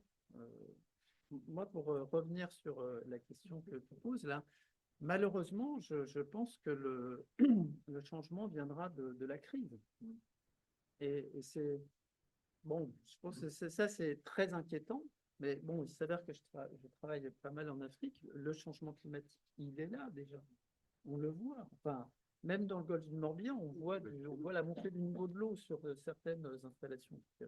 Mais en Afrique, on voit très bien, la crise, elle est déjà là. Malheureusement, il n'y a pas d'écoute par rapport à ça. Mais chez nous, une fois qu'il y aura peut-être qu'il faudra une bonne crise pour que quelque part ça. Bon. Parce qu'en fait, on parle des politiques, des entreprises, mais en fait, la base, c'est les citoyens. Et les citoyens, en fait, résumé, moi, j'ai l'impression que tout le monde s'en fout, en fait. Et qu'ils élisent des gens qui n'ont pas ça comme programme, en fait. Donc, à partir du moment où il n'y a pas cette mobilisation citoyenne forte, où les gens ne sont pas convaincus qu'il faut changer, et je pense que c'est la crise qui va faire que les gens vont se dire waouh, là, il y a un gros problème. Mais en attendant, quand on voit les élections américaines, ils s'en foutent complètement. Enfin, en tout cas, plus de la moitié. En France, c'est pas mieux. Donc forcément, les politiques aussi, ils font ce qu'on leur demande de faire. Et on ne leur demande pas de s'occuper d'écologie, en fait. Donc, ils ne le font pas. Pas grave, ils savent qu'il n'y aura pas de problème aussi. Il y a cette difficulté-là. Et c'est un problème très compliqué parce que comment acculturer, comment convaincre, comment diffuser qu'il y a un problème au-delà des clivages politiques. Je pense que la seule solution, c'est l'arrivée de la crise, en fait. Et à un moment donné, on va se rendre compte que... Oui, sauf que dans de nombreux domaines, on peut résoudre des crises sur des temporalités qui sont relativement courtes. Tandis que celle-ci, elle va nous impacter pendant 2 générations à minima si jamais on arrive à réinfléchir la courbe. On a beaucoup de gens qui nous portent aujourd'hui des solutions basées sur des indicateurs, on va planter des arbres, sauf qu'un arbre, pour qu'il porte l'ensemble de ses bénéfices sur un territoire, c'est rendez-vous dans 70 ans, d'accord? Parce que les 40 premières années, il va capter du carbone, et puis dans les entre 70 et 120 ans, il va constituer une forêt, une canopée, il va faire la biodiversité, et il va rendre l'ensemble de ses bénéfices écosystémiques. Donc on n'est pas sur des temporalités. Vous avez évoqué tout à l'heure, en effet, ce regard de temporalité, à la fois de l'urgence et des solutions de temporalité, viennent heurter justement toute notre économie et la manière dont on va être incité et accompagné par les banques, et on n'en a pas parlé depuis le début, c'est les assurances aussi. hein, parce que le système assurantiel qui touche et qui heurte même le système de production agricole et chacun d'entre nous dans notre relation à notre logement, avec des zones totales qui deviennent insalubres actuellement au logement, soit pour des rétractations sur l'argileux, soit pour élévation de la mer, soit pour tout un tas d'autres aléas climatiques, ça vient perturber l'ensemble de notre schéma. Et ça ne sera pas en un claquement de doigts que l'on va le résoudre. Donc il y a urgence, mais urgence et des citoyens et des entreprises des collectivités territoriales. Et clairement, les collectivités territoriales ont la même responsabilité et ne sont pas suffisamment courageux non plus pour réfléchir ces modèles. J'en veux pour preuve qu'on continue aujourd'hui sur notre territoire à accueillir 40 000 personnes de plus annuellement parce que nous sommes fondés sur un système d'accroissement de valeur, sur la vente de logements, sur le tourisme, mais la vraie question est combien de personnes peut-on encore accueillir en Occitanie ou dans les autres territoires de France sans avoir de détérioration environnementale? Et ça, c'est la vraie question. Mais je crois que, puis un peu plus loin, combien cette planète peut-elle accueillir d'individus? Est-ce que 9 milliards, c'est raisonnable? Et que va-t-il se passer demain? Il y a un des indicateurs aujourd'hui, quand on regarde le GIEC, et si le GIEC nous disait des bêtises, sauf qu'à chaque fois qu'il nous annonce quelque chose, c'est pire encore demain que ce qu'il nous avait annoncé, mais le GIEC est en train de nous dire que l'ensemble des capitales européennes vont devenir meurtrières dans notre rapport à l'alimentation. Pourquoi meurtrières? À cause justement de toutes ces détériorations liées à la détérioration du climat, notamment la capacité de produire de l'alimentation. Quid de nos territoires demain? Et est-ce que ça, c'est bien pris en compte dans les politiques publiques, qu'elles soient locales, nationales ou mondiales? Malheureusement, non. On est incapable d'avoir ce regard et cette conviction-là. Et c'est ça la situation. C'est ça la situation. Donc, il faut donner une valeur à la nature. Il faut donner une valeur à la nature sans la monétiser. Et pour l'instant, voilà, tout ce que vous avez dit tout à l'heure est fondé, vous avez raison, c'est la solution. Un arbre debout doit avoir plus de valeur qu'un arbre coupé. Parce qu'un arbre coupé, aujourd'hui, c'est la seule économie qui permet à celui qui le fait grandir de pouvoir avoir le retour de son investissement. Sauf que le vrai retour de l'investissement d'avoir planté un arbre, c'est l'oxygène qu'il nous procure pour vivre, c'est la biodiversité qu'il porte, c'est le cycle de l'eau qu'il engendre, et c'est la bonne tenue des agricultures qui sont dans son environnement qui permettent l'autonomie nutritionnelle et alimentaire de nos territoires. Donc il faut donner cette valeur à l'environnement. On va sans doute passer à la troisième partie qui est au niveau des solutions. Et vous allez peut-être sans doute pouvoir rebondir sur ce que vient de dire Yann. Est-ce que du coup, donner une valeur à la nature peut être une solution? Parce qu'on du coup, on a parlé de plein des problématiques et des freins, mais du coup, qu'est-ce qu'on peut faire concrètement? Est-ce que la mobilisation citoyenne elle va pouvoir peut-être essayer d'anticiper cette crise ou est-ce qu'elle va venir encore plus après? Est-ce qu'il va y avoir des changements dans la politique qui vont venir grâce peut-être des collectivités plus locales qui vont réussir à impulser les choses? Ou est-ce que aussi les acteurs de l'écologie peuvent prendre des places stratégiques et intégrer plus l'économie et la politique pour faire avancer les sujets? Et est-ce que aussi la formation des décideurs pourrait être une solution à ça? Ils ont bossé. Quand même. Non, mais par exemple, pour faire le lien dont on parlait au niveau alimentaire, au niveau des métropoles, c'est vrai qu'aujourd'hui, il y a des plans alimentaires de territoire aussi qui peuvent être menés et qui sont justement des bons outils pour mettre en relation des territoires où il y a du monde à nourrir et des territoires environnants qui, en général, sont des territoires producteurs parce que plus denses, plus ruraux. Il y a une limite que quand même je voudrais apporter, c'est qu'il ne faut pas non plus que les métropoles aient juste simplement un regard presque de prédation sur ce qu'il y a autour, pour voilà, juste aller chercher de quoi survivre à l'intérieur, mais il peut y avoir des vraies interdépendances en fait. C'est-à-dire que oui, les territoires ruraux autour, c'est aussi des territoires sur lesquels on va se promener, on va retirer du bien-être quand on est en dehors de la ville, mais tous les gens des territoires ruraux ont besoin régulièrement d'aller en ville pour tout un tas de services qu'on ne trouve plus, malheureusement. Et par rapport à ce que vous disiez, qu'il y a beaucoup de monde à accueillir dans les métropoles, il y a plein de campagnes à repeupler, n'hésitez pas, on cherche plein d'agriculteurs aussi au passage. Hein. Mais voilà, donc sur les sujets agricoles, il y a beaucoup d'interactions qu'on peut retrouver en fait entre des territoires qui sont intéressants.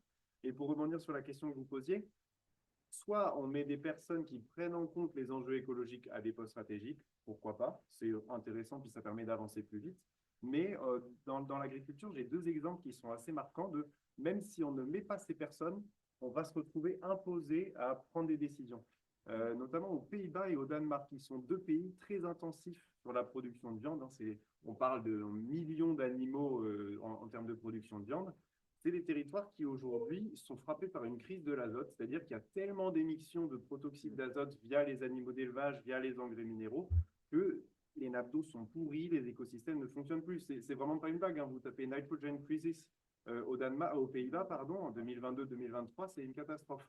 Il se trouve que le gouvernement des Pays-Bas, en 2022, a décidé unilatéralement de réduire de 30%, alors j'ai noté les chiffres, hein, pour être sûr de ne pas vous dire des bêtises, de réduire de 30% le cheptel de tous les ruminants en 8 ans et de fermer 3000 fermes et de racheter les territoires pour les rendre à la nature.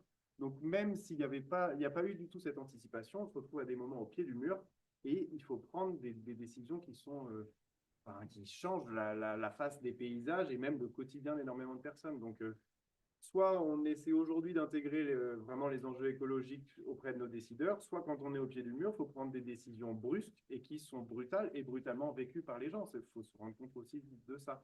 Donc c'est vrai qu'il y a urgence à ce qu'effectivement nos décideurs politiques puissent donner cette vision un peu à moyen terme pour éviter la réaction politique a été brutale. Elle a été catastrophique.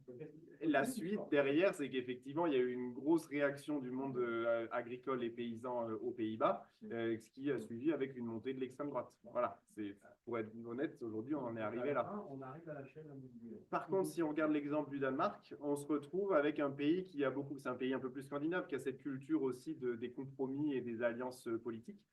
Au Danemark, eux, aujourd'hui, ces taxations de la tonne de CO2 émise par l'élevage, aujourd'hui, c'est 40 €, en 2035, c'est 90 € en couronne danoise.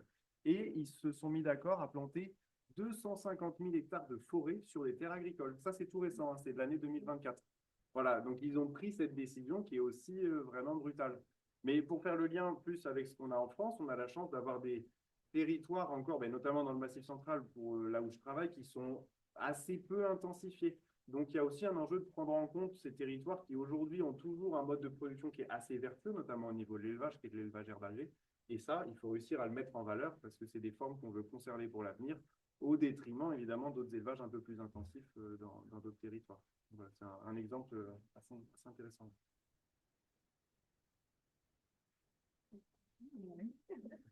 Oui, il y a pas mal d'éléments dans votre question. Je ne vais pas répondre à tout. Sur la question déjà de formation des futurs dirigeants, c'est vrai que nous, en tant qu'enseignants, typiquement, on est complètement concernés par ça, parce que on espère pouvoir mettre des petites graines dans les têtes des futurs dirigeants qui vont germer et faire en sorte qu'ils aient des perceptions un peu différentes de l'environnement. Enfin, nous, on travaille beaucoup avec HEC, pour ça, on a une de formation conjointe, on a fait une promo d'HEC qui veut bien se former à ces questions-là. Mais bon, déjà, au moins, ça permet de pouvoir aussi avoir des questions. Et de plus en plus, hein. Oui, De plus en plus. Et notamment des personnes, en fait, qui sont parties dans les voies directes promises par HEC et qui disent, voilà, non, en fait, c'est pas ça qu'on veut. Et ils reviennent en disant, oui, en fait, on peut venir à votre formation. Donc, on a quand même de plus en plus. Donc, c'est le master SASI. C'est le master développement durable d'HEC, qui est en fait en collaboration avec AgroParisTech, nous au sein de l'UFR, on a un partenariat avec eux et on accueille la moitié de leurs étudiants pendant 6 mois de formation. Donc voilà, donc sur cet aspect-là de formation, oui, moi je pense que c'est quand même un élément important. Et sur l'aspect face à la crise qui nous permettra vraiment de changer, moi, la crise sanitaire du Covid, on a quand même pas mal un peu atténué dans ces utopies-là, parce que en fait, on n'a absolument rien changé par rapport vraiment pas par rapport. On s'était dit, quand même, grosse crise, là, pour le coup, on ne peut pas dire qu'il n'y a pas une crise mondiale, et on s'attendait à des bouleversements de nos modes de vie, de nos plein de choses. En fait, non, sur le plan écologique, c'est une catastrophe suite à ça. Sur le plan oui, on a peut-être gagné les éléments du télétravail et des réunions à distance qui ont diminué un peu l'empreinte carbone. Certes, ça c'est clair. Mais enfin, voilà, moi, je ne crois pas à ça. Et puis, notamment, je pense qu'il y a aussi un problème en termes de communication par la population. Oui, en effet, hein, je pense que la population globale n'est pas forcément informée, elle n'a pas le temps de s'intéresser comme on peut le faire à ces débats. Et donc, ça passe par les médias, beaucoup. Mais les médias, qui tient les médias? Donc, aussi, c'est ça le problème, c'est que qu'est-ce qu'on transmet par information au travers des médias? Parce que nous, on a fait une enquête auprès de la population française, donc on a enquêté 1500 citoyens répartis un peu partout, pour leur demander quel était leur niveau de connaissance en biodiversité et est-ce qu'ils seraient prêts à changer leurs pratiques pour des raisons écologiques. Donc, le changement de temps de transport, modification, différents éléments. En fait, les gens, à 80%, ils disaient oui, aucun souci, si on peut prendre conscience que ça peut avoir un impact. Mais le problème, c'est que en fait, les gens, ils ne sont pas forcément au courant globalement de ces éléments-là, des impacts. On ne fait pas vraiment le lien par la crise du Covid, on n'a pas du tout fait le lien avec les aspects écologiques et avec qu'est-ce qui a causé cette crise. En fait, des problèmes d'urbanisation, de mise en contact avec des personnes qui ne peuvent pas avoir accès. Enfin, il y a plein d'éléments derrière. En fait, on a pris la conséquence, on a essayé de traiter comme on pouvait, mais on n'a pas cherché toujours, pareil, à comprendre les causes, en fait. Et tant qu'on ne s'intéresse pas aux causes, on ne trouve pas, vraiment, on trouvera pas de solution vraiment qui ont un impact.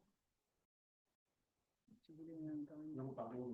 Mais peut-être au début, non, juste, l'intention de l'entrepreneur, ce n'est pas forcément un engagement. c'est ça que je voulais dire, c'est un peu c'est le phénomène Arte, c'est-à-dire que tout le monde dit qu'il regarde Arte, et quand on regarde la médiamétrie, il n'y a personne en fait. Tout le monde trouve qu'Arte c'est génial, mais en fait on ne regarde pas quoi. Parce que, plein de raisons, mais en tout cas, on n'a pas envie d'avoir de sérieux. Là, on n'a pas envie de se concentrer sur ces questions de biodiversité, etc. Donc on ne change pas. C'est ça qui est un peu désespérant. Pour anecdote, bien percevoir ça.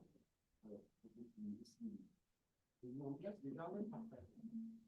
Le droit à une lettre de tous les acteurs du reste des jardins qui commencent par nous sommes pour l'environnement, nous sommes pour la vie, mais pas de chez nous. C'est écrit noir sur blanc, c'est signé, c'est sérieux. Il n'y a aucun problème. C'est pareil, signé, sans problème. Et c'est déposé. C'est ça. Donc, ça commence avec je suis d'accord avec la politique écologique, c'est pas j'enchaîne, excuse-moi, mais c'est juste pour vous décider, là, quoi. Éco-bio, éco-pâturage, non, là, tout le monde me dit non, mais j'ai dit, bon, et alors les mouches, vous en portez quoi? Parce qu'en fait, les mises en place en temps,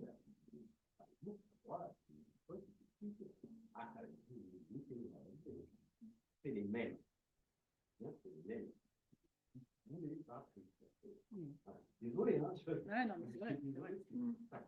Ouais, c'est peut-être un peu trop facile de dire que c'est aussi la faute juste des citoyens, parce qu'il y a un engagement voilà, qui est personnel, et il y a une orientation globale, et des fois, je pense des choses sur lesquelles on ne peut pas transiger. Et je pense qu'il y a, comme on a pas mal de chercheurs aussi, je ne sais pas ce que vous en pensez, mais il y a un vrai enjeu de transmission des résultats des chercheurs aussi vers le grand public pour se les rendre appropriables, et que souvent dans les résultats de recherche, quand on les lit, pardon, c'est marquant.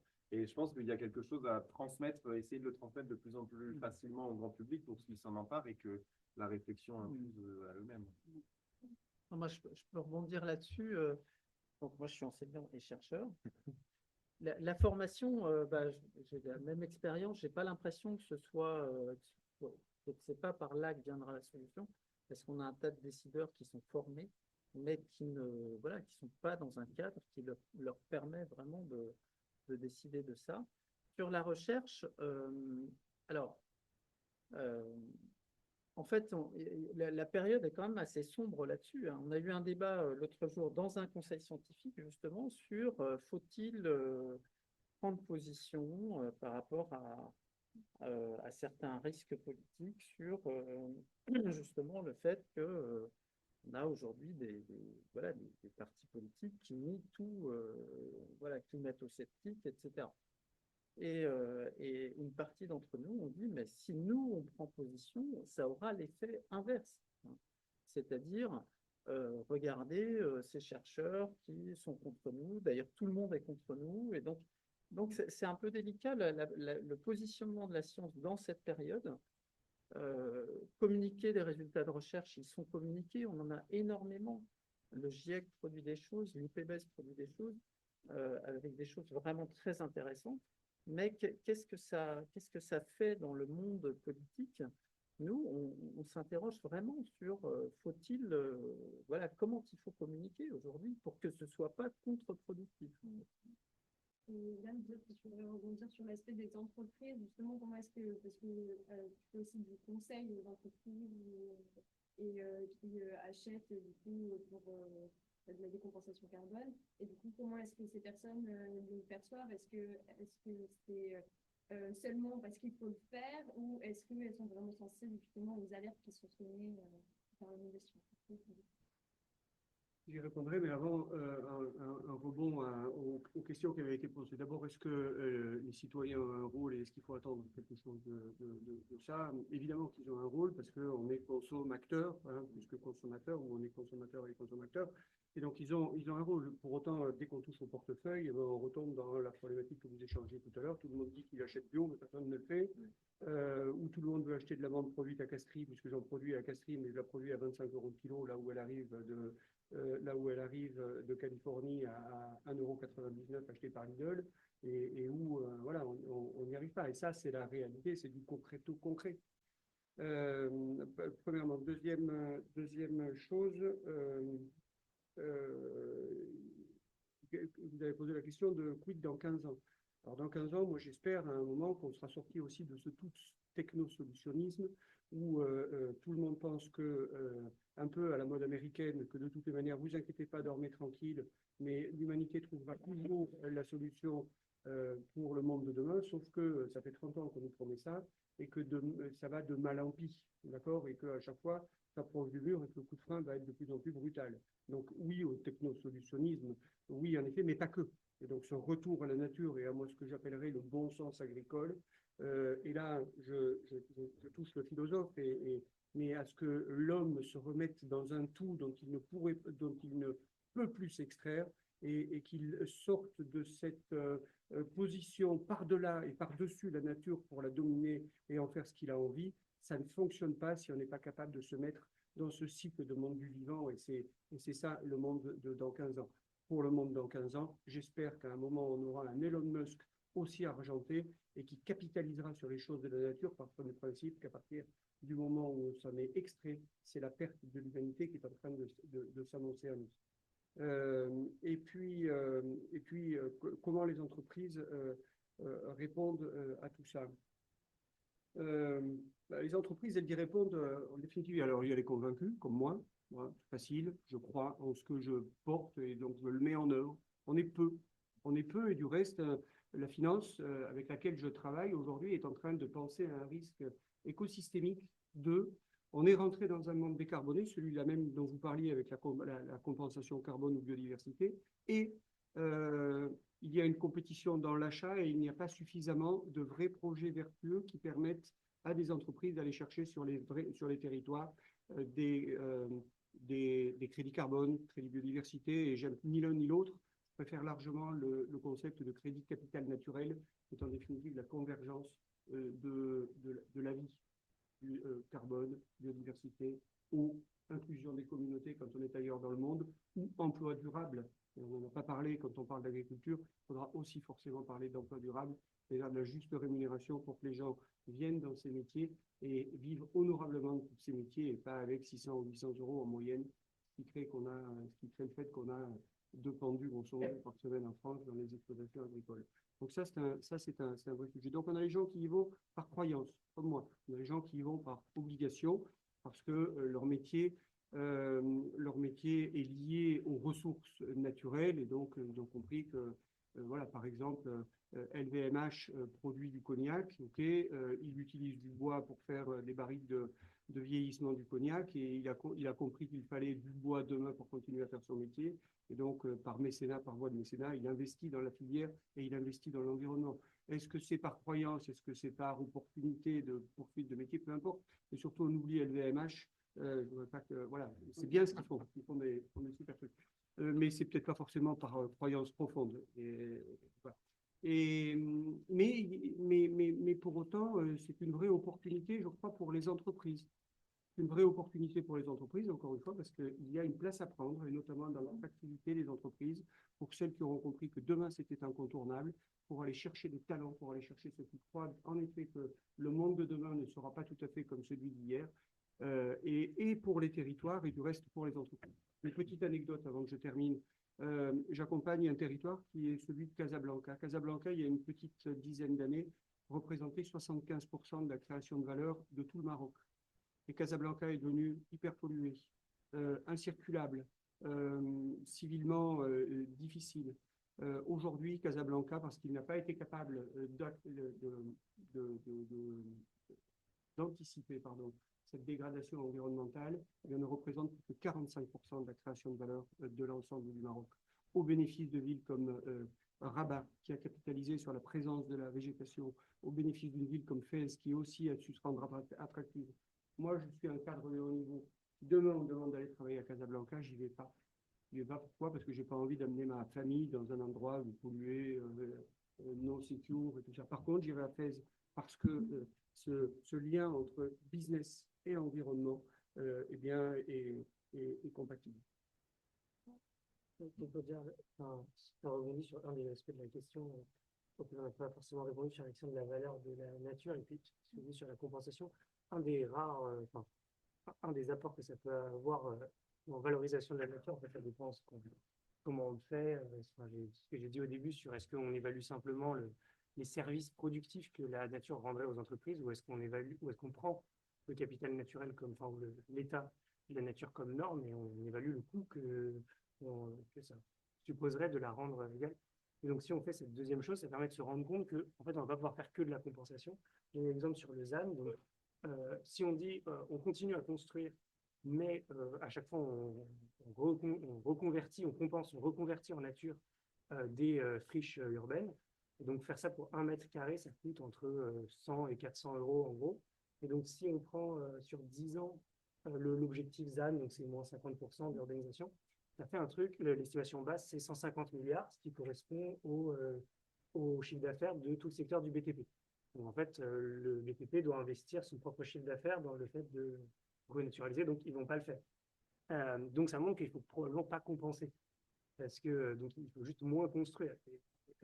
Sans compter qu'on n'aura pas le surface suffisante. Oui, non, on n'aura pas non plus les friches, mais, donc, mais même, ça permet, même si on avait les friches, personne ne le ferait.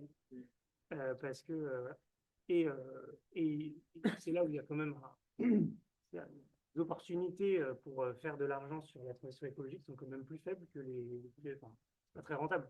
Donc, le frein, c'est bien banal ce que je dis, mais le frein est quand même là. C'est-à-dire que, et donc, du coup, on se retrouve avec un nombre de dispositifs de contournement absolument dingue, parce que je vois qu'il y a une nouvelle norme. Enfin, les entreprises, parce que les décrets finissent par être réécrits dans une forme où on peut respecter le décret, mais en fait sans avoir les bénéfices écologiques. Donc peut-être qu'on sera effectivement zéro CO2 légal, dans le sens des décrets, mais on ne sera jamais zéro CO2, zéro CO2 réel, quoi. Et c'est ça où là, une sorte de rivalité qui est difficilement surmontable entre le politique et l'économie, qui est pris au sens large. Merci. Je pense que donc, il va nous un peu de questions, mais c'est vite bien de répondre, et après on va poser un peu de questions. Voilà. Ça un petit peu à poser, voilà. Ouais. Non, moi je voulais juste te dire, depuis le début, on est plutôt dans des oppositions aménagement, environnement, économie, environnement. Et il y a aussi un cas de figure qui est de plus en plus courant, qui est environnement contre environnement. Moi, je travaille beaucoup sur des questions de parcs éoliens en mer. Et un parc éolien, c'est fait quand même pour la transition énergétique. Et en face, on a des gens qui s'y opposent pour des questions environnementales. Et par rapport à ça, il faut qu'on apprenne à gérer ce type de conflit aussi et qu'on apprenne à le compromis. Le compromis et la recherche de mise en équivalence des enjeux, peut-être. Ce qui aujourd'hui est bien compliqué. Chacun un peu dans la défense. Moi, je défends les oiseaux, donc voilà, c'est les oiseaux, et puis le reste... moi, je défends aussi, voilà, il faut à un moment aussi faire des compromis environnementaux entre enjeux environnementaux.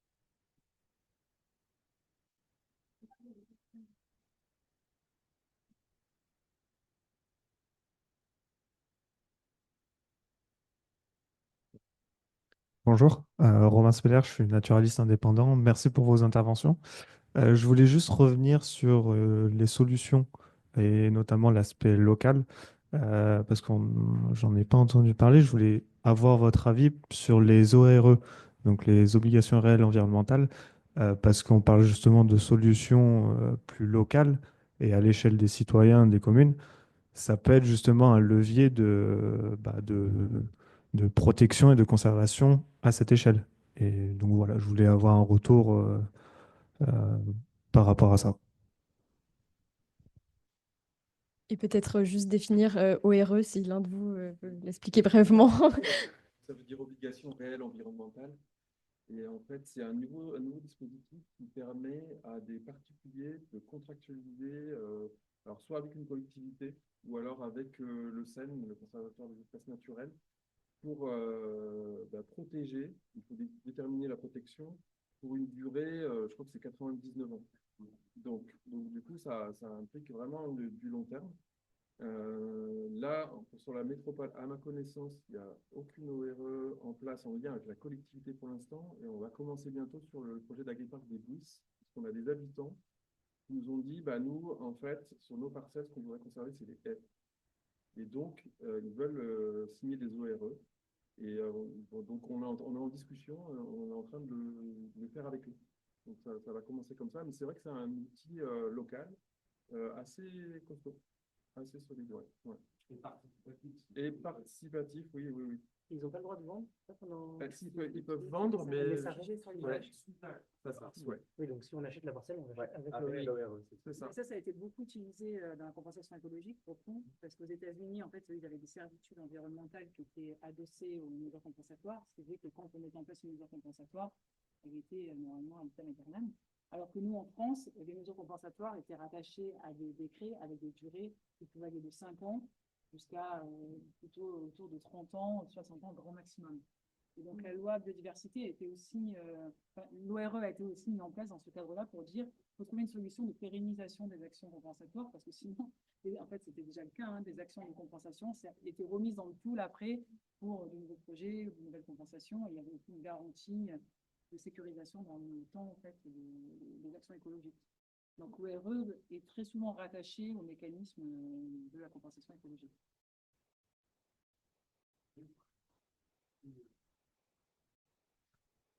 Avec des initiatives comme ça, oui, c'est vrai que... Mais c'est vrai que ça dépend aussi de la mobilisation des habitants aussi.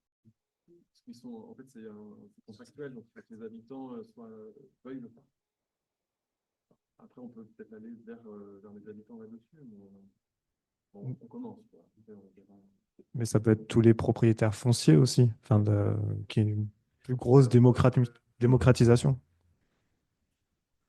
Sur les habitants et en dehors de ces mécanismes-là, les habitants, en effet, ont une vraie part de responsabilité et ne peuvent pas être donneurs de leçons sans regarder ce qui se passe dans leur propre jardin. Et j'emploie volontairement dans leur propre jardin. On sait que les jardins, aujourd'hui, en urbanité, peuvent être une solution à l'accroissement de la biodiversité. Or, parallèlement à l'accroissement du nombre de jardins, on a vu s'effondrer la biodiversité dans les villes parce qu'on a souvent hérité d'un jardin potager de ses parents qu'on a transformé en une vulgaire pelouse non porteuse de biodiversité. Donc, il y a aussi un vrai engagement citoyen et ça peut aussi commencer, ou surtout par là aussi. Et à partir de ce moment-là, ça refondera tout le monde dans son rapport à la nature, se rendant compte que s'occuper de la nature, ça prend du temps, c'est difficile, ça demande de la connaissance et là aussi, ça ne se fera pas d'un claquement de doigts et facilement. Ouais, j'ai un exemple, nous, sur le parc, où en fait l'ORE, ça nous aide. Alors, dans le sens où pour le moment, c'est vrai que c'est une mesure qui est assez peu connue du grand public. Donc, ça permet aussi d'appliquer de la protection sur une zone. Là, nous, on a l'exemple d'une commune qui est propriétaire d'une zone humide, d'une belle tourbière, qui envisagent de la protéger par une ORE. Et ça permet que ça fige en fait, si tu veux, l'usage au niveau de la commune, mais ça ne va pas imposer non plus de restrictions s'il y a des gens qui s'y promènent ou quoi. Comparé notamment à des outils comme des réserves naturelles qui sont vus, voilà, une mise sous cloche, une protection complète du milieu. Donc c'est vrai qu'on peut se servir de ça, mais pour nous, ça reste marginal, vraiment, ce genre d'usage. Mais c'est complémentaire avec des règles d'urbanisme autres. Que tout à l'heure, on parlait d'arbres plantés. C'est vrai que nous, on communique en tant que politique beaucoup sur les arbres qu'on plante, évidemment, mais ça, voilà, il faut dire ce qu'on va faire. Mais il y a des choses qu'on fait qui ne se voient pas et c'est des arbres qu'on ne coupe pas, en fait, pour la ville. Et il y a tout un travail de classement qu'on a fait, d'espaces boisés classés, d'arbres notables isolés, qui permettent d'éviter de couper. Mais ça, c'est nous, la puissance publique. Pour ça, on peut le faire tout seul.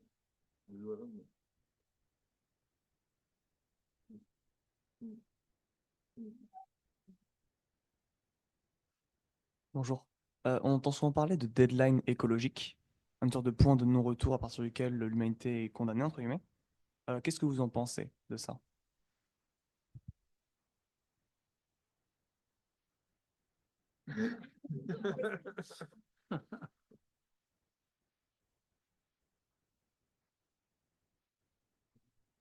Deadline écologique. Après, c'est sûr qu'il y a des travaux qui montrent les limites planétaires, le fait qu'on a largement dépassé les seuils de possibilité de garder nos conditions de vie sur plein de dimensions, de diversité, sur le composant atmosphérique. Il y a plein de choses comme ça qui ont été dépassées. Après, la question, c'est qu'est-ce qu'on fait de ça? Qu'est-ce qu'on fait de cette deadline? Est-ce qu'on en fait quelque chose sur lequel on peut réfléchir à comment essayer de modifier maintenant les trajectoires pour limiter, pour ne continuer pas à aller tout droit en fait, en disant oui, on a dépassé ces seuils, mais en fait, dans son fond, on continue quand même à exploser et tous les seuils, on continue comme on a fait jusqu'à maintenant. Ou est-ce qu'on se sert de ces travaux, de ces réflexions pour penser d'autres modèles de décroissance, de sobriété? Enfin, voilà, après, est-ce que ça peut permettre d'infuser dans les nouveaux modèles de politique? Moi, c'est plutôt comme ça que je verrai l'intérêt en fait de ces apports-là. Je crois que de reformuler le deadline écologique pour l'humanité, c'est un peu la rencontre entre deux objets différents qui se sont un peu mêlés et gagnent à faire. Il y a une part, je ne suis pas du tout climatologue, mais un objet qui est climatologique, c'est-à-dire un moment où le système climatique, un système dynamique et évolutif, change de comportement et où le réchauffement aggrave le réchauffement. Alors qu'aujourd'hui, on peut ramener donc, ça, c'est pas une deadline pour l'humanité, c'est juste un changement du comportement dynamique du système climatique qui, en effet, va nous poser plein de problèmes. Et après, il y a l'idée d'un moment où l'ordre social va plus être, où les destructions écologiques vont peser trop fortement sur l'ordre social pour que la société continue comme avant. Ça, c'est pas un objet scientifique, c'est une sorte d'idée qu'on se fait d'un moment où ça va casser, et donc il va y avoir des transformations politiques très importantes liées aux destructions écologiques. Puis ça, on ne peut pas lui assigner une date, on peut le repousser, etc.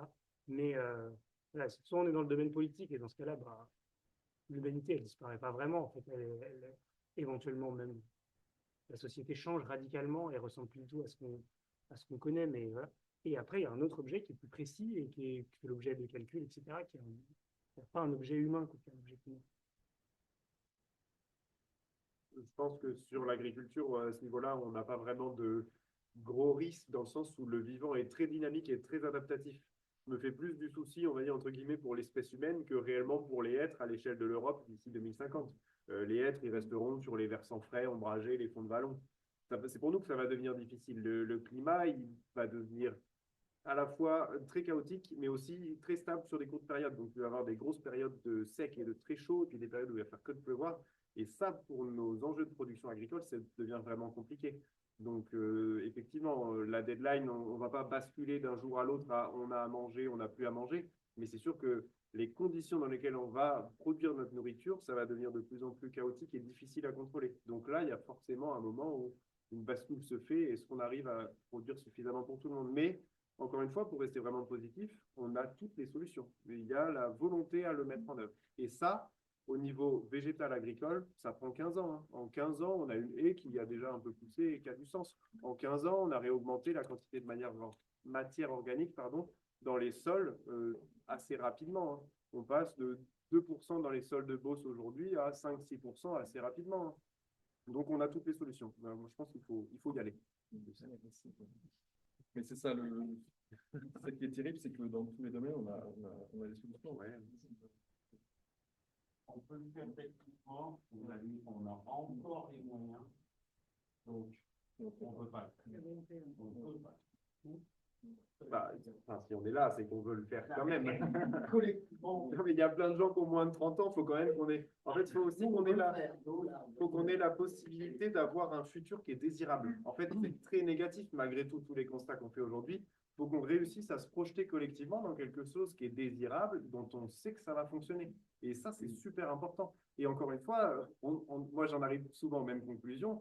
C'est des enjeux politiques, de vision, d'ambition, d'avancée. Mais voilà, le futur désirable, on en a réellement besoin pour ne pas rester dans l'inaction. Et ce qui nous rassemble quand même, c'est l'idée de faire. Et voilà, oui. D'agir et on croit minimum. C'est ça. Bonsoir. Bon, vous avez peut-être un petit peu répondu à ma question. Ma question, c'est, d'après vous, quel est l'acteur qui a le plus, s'il y en a un, de levier pour nous sortir de cette situation de crise environnementale? On a parlé de plusieurs acteurs, des acteurs politiques, des citoyens, on a parlé des acteurs de l'économie, avec lequel, dans tout ce contexte, l'argent est le nerf de la guerre. D'après vous, quel est l'acteur qui a le plus de levier? Je vous pose cette question parce que moi, en tant que jeune étudiant, j'ai du mal à me positionner dans le secteur dans lequel je voudrais travailler plus tard pour avoir le plus d'impact sur la cause de l'environnement de manière globale. Et du coup, j'aimerais avoir votre avis.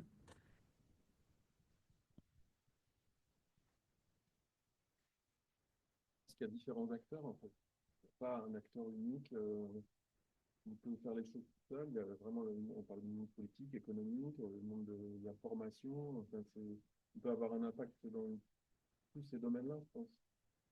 C'est juste qu'il faut que se donne les moyens et qu'on soit dans un écosystème qui le permette. Ouais, moi je pense. Oui, mais quand même, on vient de le dire il y a 2 secondes, ce qui manque, c'est la volonté politique. Donc, il y a quand même un acteur majeur, c'est le politique, parce que c'est nous qui prenons les décisions, c'est nous qui fait les réglementations. Et là, je parlais tout à l'heure des nouveautés au niveau agricole que les sénateurs sont en train d'essayer de mettre en place.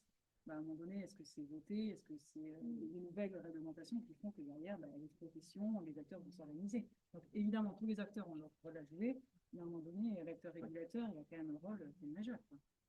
Ceci dit, il y a le poids du lobby aussi, le poids du lobby agricole. Le poids des lobbies qui viennent, parce que aussi l'acteur politique laisse le lobby rentrer dans la règle. C'est quand même pour moi un acteur incontournable. Le lobby fait son travail. Le lobby, il est payé pour ça. C'est pas possible de.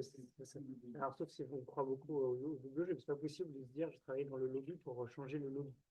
Vous allez faire direct. Non, mais il agit en tant qu'acteur économique. C'est-à-dire que le lobby agricole, c'est le lobby de la culture. Mais il est payé pour ça. Donc, alors, l'acteur qui joue pas son rôle, c'est l'acteur politique. Ouais. Moi, c'est pour ça que je crois quand même en la crise. Mais la crise pas temporaire, mais la crise qui dure. Parce que, effectivement, moi, j'ai travaillé beaucoup dans le domaine agricole et on a l'impression qu'on reste sur une trajectoire où rien ne change et on est sur la défensive en permanence. Mais à un moment, ça va forcément s'effondrer. On sait que ça peut pas durer et que le syndicat agricole majoritaire va rester sur cette position défensive jusqu'à ce que ça s'effondre. Donc, à un moment, quand ils seront face à une vraie crise qui ne pourra être résolue par, on va enlever Ecofito, etc., par des petits arrangements comme ça, je pense qu'il y a quelque chose qui va évoluer. Je prends juste le cas du vélo en ville. À Rennes, le vélo en ville a été développé parce qu'on a créé des bouchons. C'est clair. Il a fallu un courage politique. On a la même recette. Voilà, donc je pense que c'est parce qu'on est dans des bouchons qu'on finit par prendre son vélo. Pour moi, c'est un peu la logique de la crise. Après, par rapport à votre question sur quel acteur, bah, je pense qu'effectivement, il y a pas un seul acteur. Je pense qu'il y a vraiment un engagement citoyen qui est absolument nécessaire. Après, moi, je reviens au cadre politique qu'on a. On demande aux politiques des choses qu'ils ne peuvent pas faire et qu'ils nous promettent de faire. Et là, il y a un cadre politique sur lequel il faut agir. Comment le transformer dans quoi il faut s'engager pour le transformer? Bah, peut-être dans la politique ou peut-être dans l'action citoyenne. La réponse est difficile à donner. Et sur le politique, quand même, les politiques font ce que les citoyens leur demandent de faire. Ouais. Donc, ils sont responsables de ce qu'ils votent et ce qu'ils décident, mais ils le font parce que pour se faire réélire, c'est comme ça qu'il faut faire. En fait. Donc, après, ils peuvent prendre un peu plus leur responsabilité à un moment donné. C'est ce que j'allais dire. En politique, en fait, le politique, il est élu. Donc, au final, ça va être plutôt le citoyen qui est vraiment l'acteur majeur. Donc, je serais quand même. Parce que là, il y a un point qui est un hiatus important. C'est, je crois que, par exemple, on aura entendu qu'un agriculteur à agriculteur, il y aura un changement de politique, des changements de politique, il y a politique et politique. Et il y a une différence majeure entre un élu comme nous deux et un professionnel de la politique qui, à son nom, va décider de faire la politique pour toute sa vie et d'en faire une carrière. Je ne fais pas carrière, je ne fais pas carrière. Je fais de la politique en tant que citoyen, en fait. C'est ça, franchement, hein, je veux dire. C'est ce que je voulais dire aussi, ouais, les politiques, en fait, c'est nous. Et moi clairement. Le gros distinguo que je vois, il est là. C'est-à-dire que qui sont les politiques qui ont guillemets, on doit assumer les promesses, c'est-à-dire aller jusqu'au bout, c'est-à-dire mettre les moyens, pas les ranger les moyens là où ils sont et les mettre ailleurs. Ou continuer à nous faire porter sur nos enfants, on va arrêter. Donc, ça veut dire demain, c'est prendre, alors j'ai adoré ta formule, c'est prendre une place dans la figure, parce que franchement, les peines propres, mais ça, tu vas le faire parce que nous, moi, ça m'a l'affiche qui fait une évolution, on va le faire, quoi, et on a fait des choses. C'est le citoyen politique, là. Mais mes collègues, certains de mes collègues, qui vivent des fois du temps et qui ont prévu d'être à la retraite comme ça, là, il n'y a pas du tout. Voilà. Enfin, pas généraliser non plus, quoi. Je suis un peu caricatural. Il y a quand même des niveaux nationaux, il y a des gens qui ont des convictions quand même, quoi, qui sont là pour les défendre. Il y a ces postes vraiment de gestion de l'électorat, c'est évident. Et on s'aperçoit que quand même, quelquefois, les candidats entre guillemets sérieux, les gens ne votent pas pour eux, quoi. On est trop sérieux. Juste, je pense à une candidate il y a quelques années, Eva Joly, par exemple, toute seule. C'était vraiment le modèle carré. Il n'y a rien à faire s'il n'est pas réélu.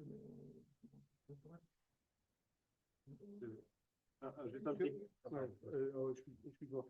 Trois niveaux de réponse par rapport à vous qui voulez vous engager. D'abord, on s'aperçoit que toutes ces thématiques aujourd'hui, et Jacques Attali nous disait déjà, je crois, dans un livre qu'il a publié à 25 ou 30 ans, nous disant que je crois que c'était le village monde. Et je crois que la meilleure des solutions serait ce monde idéal dans lequel l'ensemble des territoires vivraient à peu près les mêmes choses et finirait par se mettre au diapason pour éviter les schismes dont je parlais et qui créent les incohérences d'aujourd'hui. Moi, je suis expert aujourd'hui européen sur le zéro déforestation nette importée. En même temps que j'interdis en Europe l'importation de soja de la zone du Cerrado pour lutter contre la déforestation, la Chine ouvre à grands bras ouverts l'importation du soja en disant tant mieux que l'Europe ferme les ports, pendant ce temps-là, nous, on importe tout. Donc, tant qu'on n'aura pas une ligne directrice globale, cohérente de l'ensemble des territoires, ça sera compliqué, nous ne l'aurons pas. Premièrement. Deuxièmement, le politique, bien évidemment, a son rôle à jouer, mais le politique, pour une fois, celui-là même qui a une conscience politique dont on manque cruellement dans les territoires et dans nos nations, et qui ne cède pas au court-termisme qui fait la politique aujourd'hui, qui finit par nous détourner tous, les uns ou les autres, de la politique, parce qu'on n'y croit plus, justement parce que la politique ne permet plus d'apporter ces solutions à ce que l'on sent de délitement de cette société qui nous échappe. Mais pour autant, j'y crois beaucoup, parce que c'est lui qui va encadrer et qui va créer cet engagement, notamment des entreprises. On a parlé tout à l'heure de comment le législatif pouvait faire prendre conscience. Donc ça, j'y j'y crois aussi beaucoup. Et puis, je crois aussi beaucoup aux entreprises, et je crois qu'elles sont incontournables parce qu'elles sont un acteur des territoires et qu'il faut recréer ce lien citoyen, entreprise et territoire que l'on a souvent, là aussi, détricoté. On a pensé qu'en allant sauver le monde en Amazonie, en Afrique, parfois, ça allait bien se passer chez nous. Ben non, ça commence à déconner sérieux aussi chez nous. Et donc, ce lien citoyen, entreprise, territoire, il est fondamental. Et pourquoi les entreprises? Parce qu'aujourd'hui, elles sont dotées de pouvoirs dont les territoires et les États finissent par être impécunieux ou paraître impécunieux par rapport à la disponibilité des entreprises. Donc, vous avez 3 leviers. Je crois beaucoup à tout ça. Je reste un fervent optimiste, malgré que je vous aurais dit aussi que j'étais colonel de gendarmerie réserviste. Je faisais une conférence de voix avec le chef d'état-major de l'armée française il y a 6 mois de ça, et qu'on sait que 75% des prochains conflits dans le monde seront en lien avec les perturbations de l'environnement. Donc la chose, elle est majeure, elle est sérieuse, il faut aller vite, mais il faut garder espoir, il faut agir. Et vous voyez, dans cette table ronde, je suis le seul acteur aujourd'hui à créer, à produire. Et je peux vous assurer toutes les difficultés économiques pour quelqu'un qui croit, et j'espère que ma croyance et mes convictions, elles passent dans la salle, mais lier l'économie avec la volonté est terriblement difficile parce qu'encore une fois, toutes nos économies ont été fondées pendant les 50 dernières années sur quelque chose qui a fini par disparaître, c'est le coût environnemental. À partir du moment où on le remet dans la balance, eh bien l'ensemble de nos économies s'effondrent et c'est bien le point auquel on en est aujourd'hui. Ce sera très court. Il n'y a pas que... On crée aussi un peu, mais autre chose. Non, mais bien sûr, de la connaissance et non, mais les projets, excusez-moi, et on a besoin scientifique. Absolument. Juste, il n'y a pas que de la politique politicienne. Un acteur professionnel engagé dans un syndicat par conviction, élu local, ça a aussi beaucoup de sens. Fais le boulot que tu veux, hein, expert naturaliste indépendant, tu bosses avec des communes, etc. Ça marche dans tous les cas, il faut juste de l'engagement et quand même bien soutenir.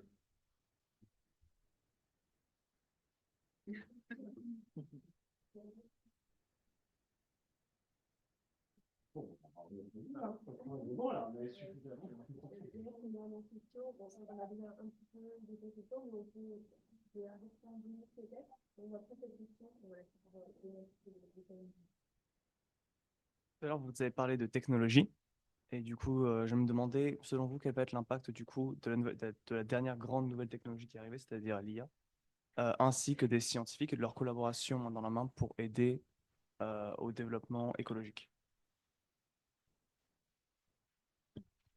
C'est une vaste question. Enfin, ouais. Je veux bien, niveau agricole, je parle en mon nom personnel, plus au nom du parc. Pour moi, 0 au niveau agricole. On n'a pas besoin. On a besoin de bras, de personnes qui réfléchissent, qui comprennent les cycles de l'environnement. Et je ne pense pas que le numérique soit la solution face au problème de recrutement, de rémunération agricole et de prise en compte de l'environnement à ce niveau-là. Ça, c'est mon avis très personnel. Alors nous, au niveau enseignement-recherche, ça va être sûrement une catastrophe.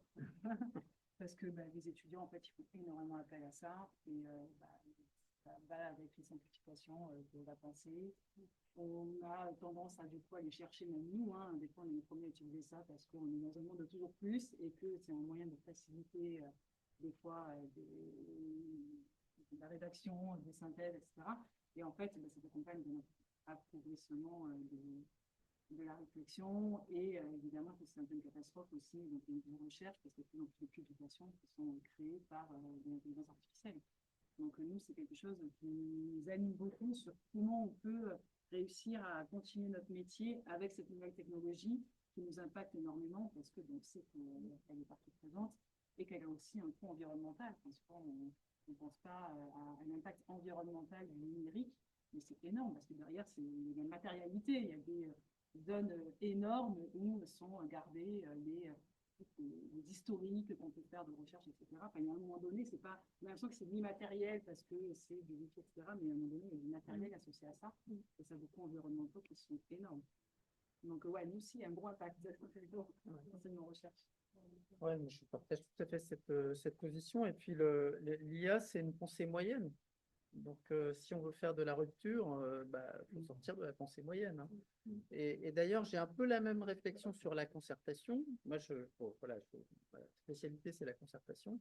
Mais la concertation, ça aboutit à des compromis qui sont une traduction de l'existant. Et la concertation, ça ne répond pas à un enjeu de rupture complète par rapport à un système. Après, juste une remarque plus globale sur la technologie. Il y a quand même toujours une croyance de certains. Il y a un bouquin de Valenorst là, qui décrypte un peu les discours sur le futur et le changement climatique. Il y a un discours qui est de dire la technologie nous sauvera de tout ça. Et je pense que ça reste très, très présent dans parmi certaines élites de dire bon, et d'ailleurs, en économie, c'est quand même bon, un discours et une pensée économique l'économie néoclassique, par rapport aux questions d'irréversibilité, nous dit, mais il y aura toujours une solution technique. On trouvera toujours une solution technique. Moi, je trouve qu'il faut vraiment se battre contre cette pensée-là. Hein. C'est catastrophique. Pour compléter sur l'IA, elle existe, elle est là maintenant, donc on va être obligé de la gérer. De toute façon, elle ne va pas disparaître. La question, c'est comment on le gère. Et à Montpellier, moi, j'ai un collègue élu écologiste, et ce n'est pas un hasard, qui a créé une convention citoyenne de l'IA pour réfléchir au niveau local comment on prend en compte l'IA et comment on la gère et qu'est-ce qu'on en fait finalement, puisqu'elle est là. Il n'y a pas les réponses, mais en tout cas, il y a une réflexion à avoir là-dessus. Ouais. Ouais. Parce que malheureusement, on ne va pas la mettre à la poubelle.